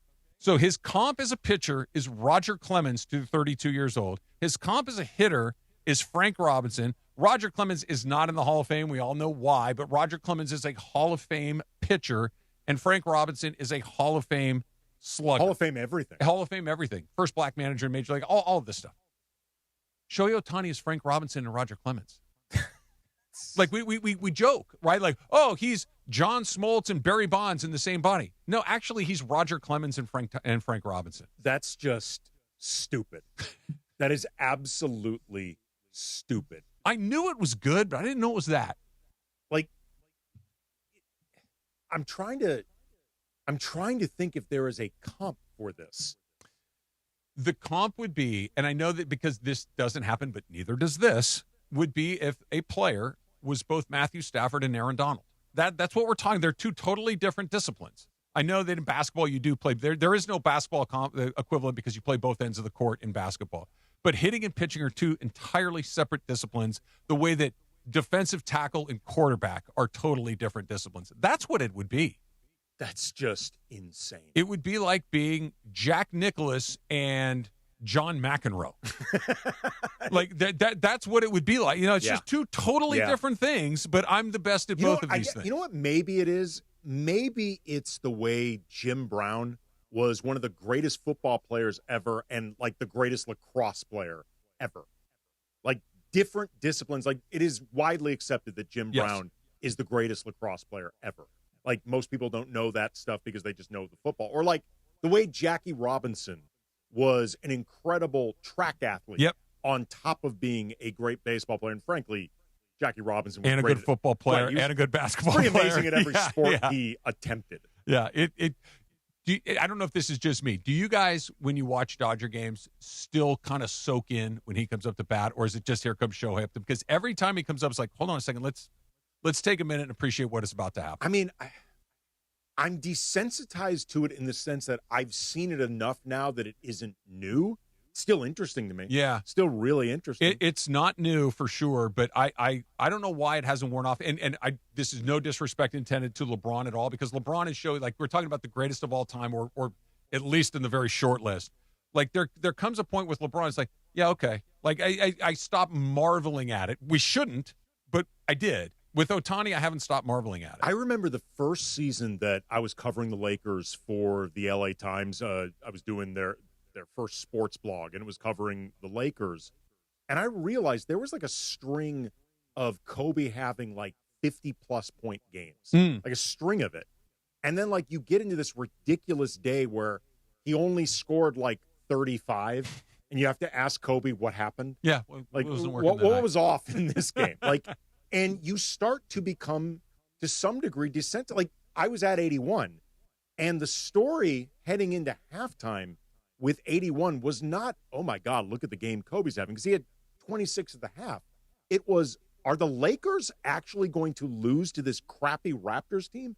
Because Kobe was on pace to having 52 at the time. Right. 52 for Kobe. I mean, obviously that's good night. That's awesome. But it was nothing out of the ordinary. Like it took me until about halfway through the third quarter before I was like, is it just me or does Kobe have a lot of points? And I looked up and I was like, oh my God.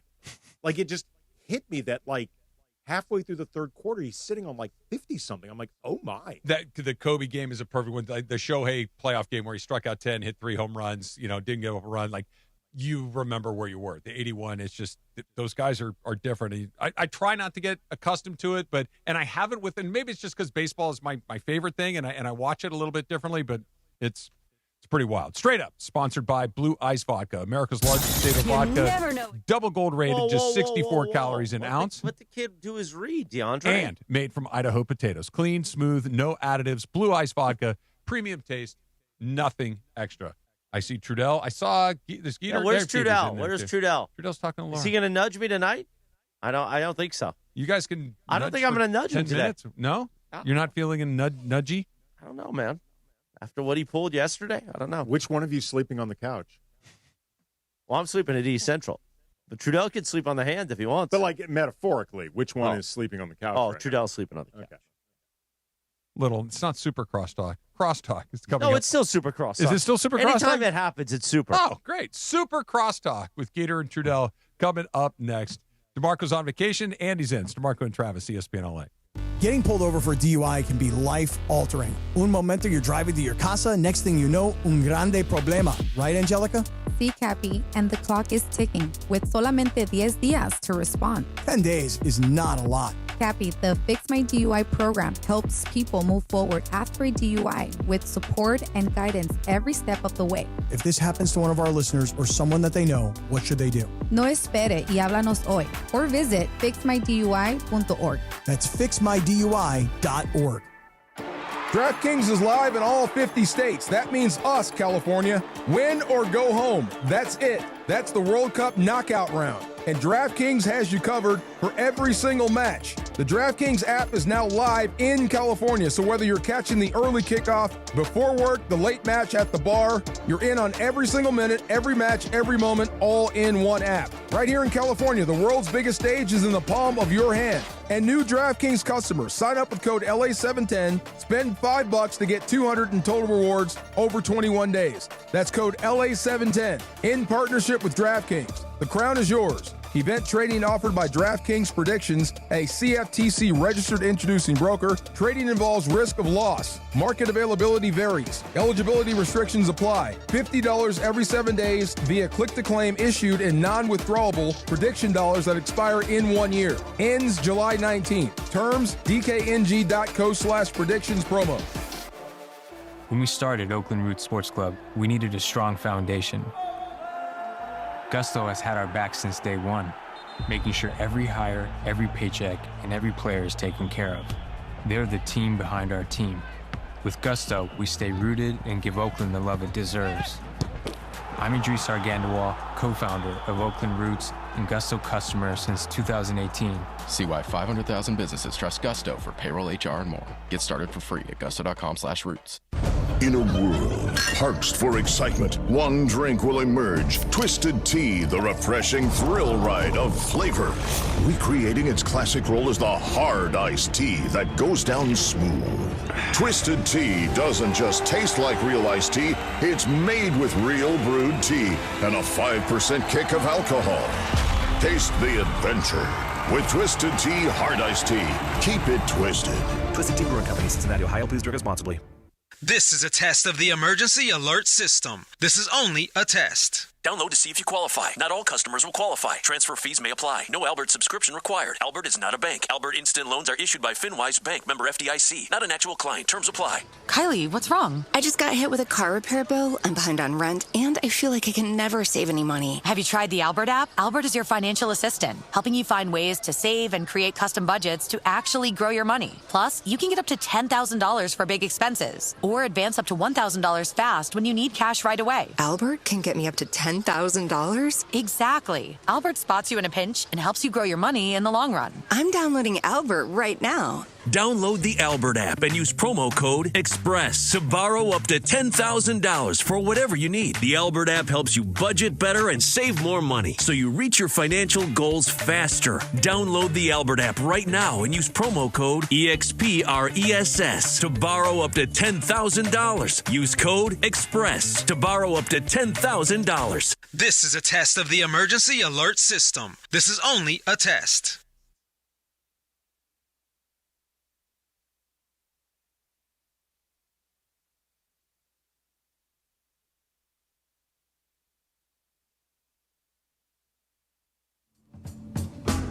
Why you doing us like that, D? Oh, why we got to run the EAS twice? 547 on a live imaging Tuesday, presented by Providence. Providence reminds you to protect your health and get back to the moments that matter most. Learn more at Providence.org. Providence, caring with compassion in Southern California. Coming up, Lakers talk. Should have been last night, but it was tonight. With Mike Trudell and Geeter Chris McGee from Spectrum Sportsnet. By the way, before we get to Supercross talk, join the Sedano and Cap Morning Show live from Hollywood Park Casino this Friday from 7 to 10 a.m. Come hang with the morning crew. That's me. I'm part of the morning crew. And get ready for the quarterfinal at SoFi between Spain and Belgium.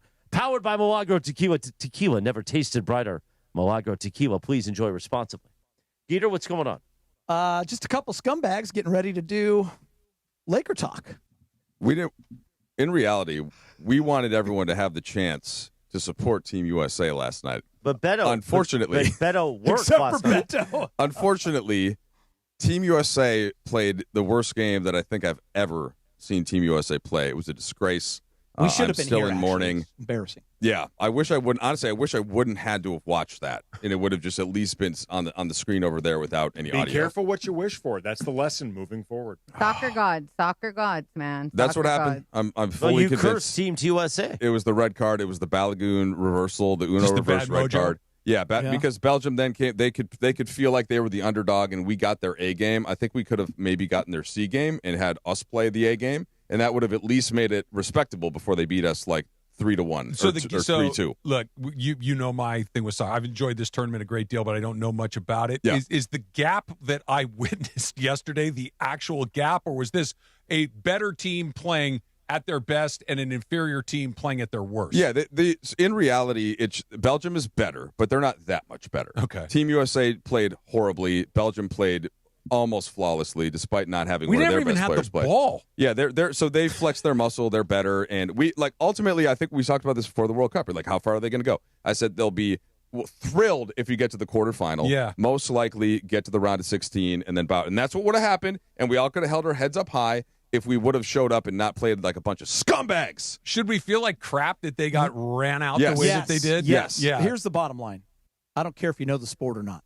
They played terrible.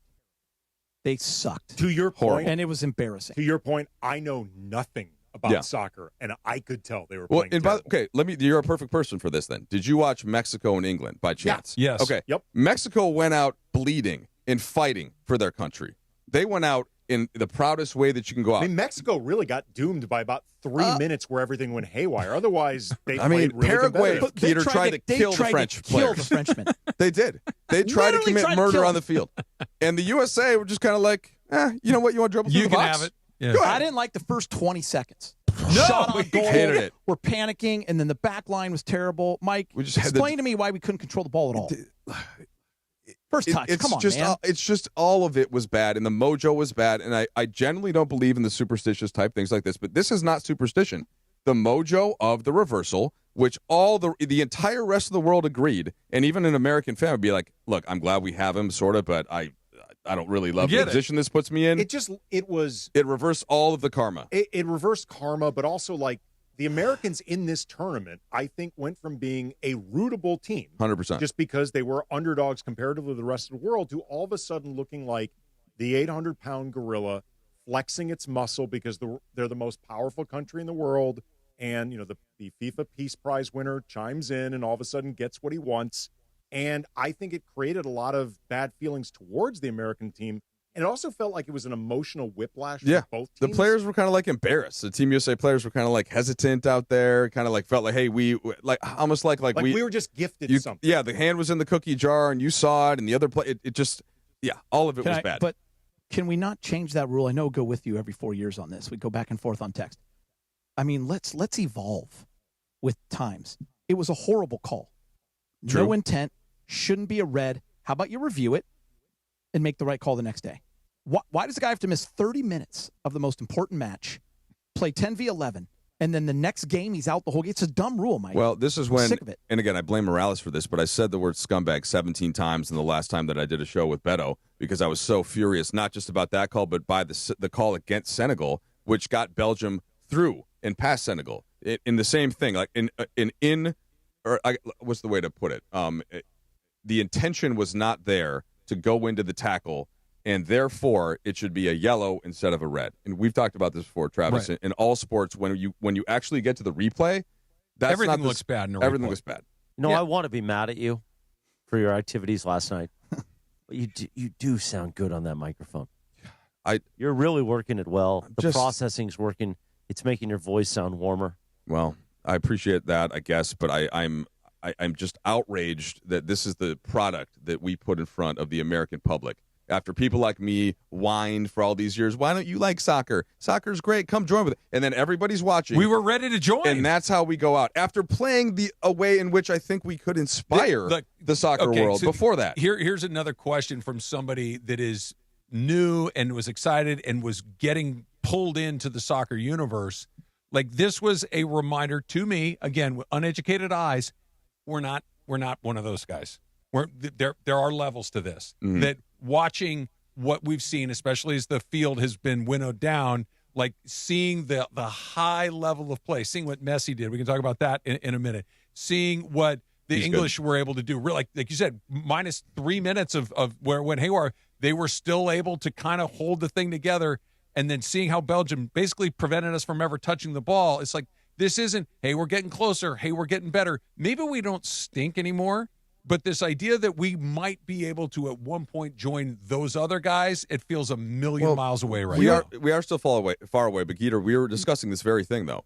you can win a game that's like that when the other team is more talented. It happens all the time in the world of soccer, but you have to play hard.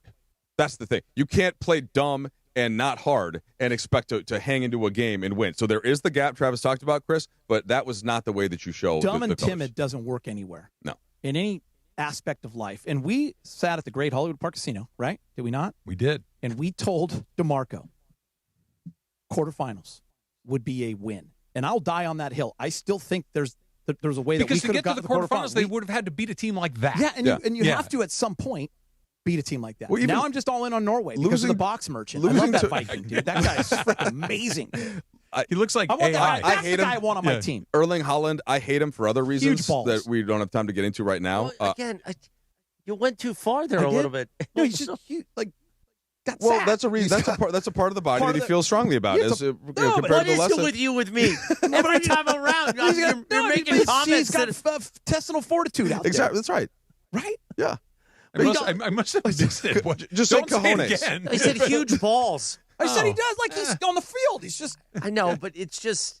You know what happened You with of all Dr. people- Clapper. Right? But He's got You an of eye all for the people- ball. Does he not got a Yes, nose for the I'm ball? aware of that. We don't have you to know go- about the Dr. I Clapper do. thing. I do. I just put it. He's got a nose for the ball. I do a little double entendre. Peter does not do double entendre. He just comes out and does it. Is this Morales lecturing somebody about saying Yes. stuff on the air? I keep Is that what I'm you witnessing? understand the difference, right?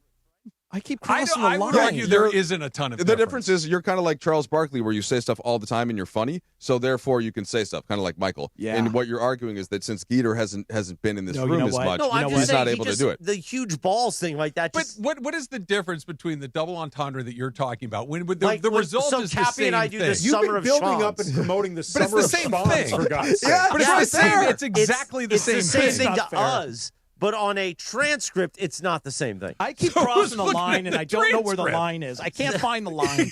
He can't find the line. I This can't kid. find the line. Well, coming up on Lakers Talk, we Are will you going to search talk for about the huge line. balls? Can I just say, basketballs. Give me 10 seconds on what happened in that RT. Is that the greatest comeback in soccer history? No, not the greatest in soccer history. That would be Manchester United against Bayern Munich in the Champions League to win the treble. But it's up there. Okay. It's just that you can't count Messi out though. So even when they were down 2-0, There was the only little 10 minutes genius- left in the game. No, there was 25 minutes left. I know this time for one show to end and the other to begin, but I have a few things real quick. Be Are you my guest hanging for the next Chris. show?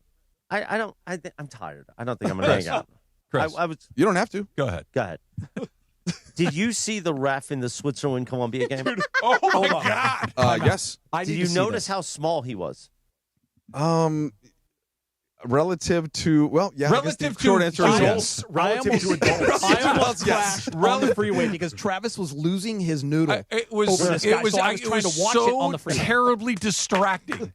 It was like a child had He still escaped had- onto the He had pitch. decent control of the game though. He might be the greatest referee ever. It's He's irrelevant. Tyler Ford. One of the soccer guys are not known as being told they could have picked him up with one hand. There was a guy who got fouled, and he's sitting on the ground. He's literally on his rear end, sitting there, rubbing his ankle, and he was the same size as the referee. It's true. Second thing, we didn't really do shop talk here, but two birthdays I want to mention. One, Sua Kravitz. Oh, Sua is 31 years old today. And Laura's father, the great Tony Romo. Happy birthday, Tony. Is 63. Happy birthday to Laura's First dad. Tony Romo. Yes. correct. Happy birthday to Laura's The father. original. Yeah. Go well, ahead. it was a fun lit today. It was. We had a lot of fun. I did. And a lot of it was brought on by the size of the referee in the World Cup. Dude, that was hilarious. Well, it was hard It not to began notice. that way, and it ended with Geeter talking about balls. If that guy doesn't referee the final, FIFA's doing it wrong because that was Remember amazing. when Genie referred to Steve Ballmer as balls? I'm not saying anything. I don't know where the line is. How do you find this? What am I going to do tomorrow morning? I'm nervous. Let's see if Geeter can not say balls on Lakers Talk He's for got 2 to- hours. No chance. So you're going to be off at 8 o'clock tonight, and then you're going to be back with us? Yeah. Oh, okay, nice. Sleeping right there in the conference. You can come to East Central. Yeah, what about the East Central? Both Cappy and I have rooms. Do you have can you get a Tell double the wife double and kids queen? I'm raging with Morales tonight. We're walking around town like Cappy Can you get Morales. two queen So beds? Cappy and I are going to go walk. Now we're doing the swing off in downtown LA tonight. I'm not saying Hey a word. now. I had something. He's baiting him so he could lecture him. Lakers It's just talk classic is Morales. next with Trudell and Geeter. It's time for your Valvoline Instant Oil Change Summer of Soccer update. Here's Mark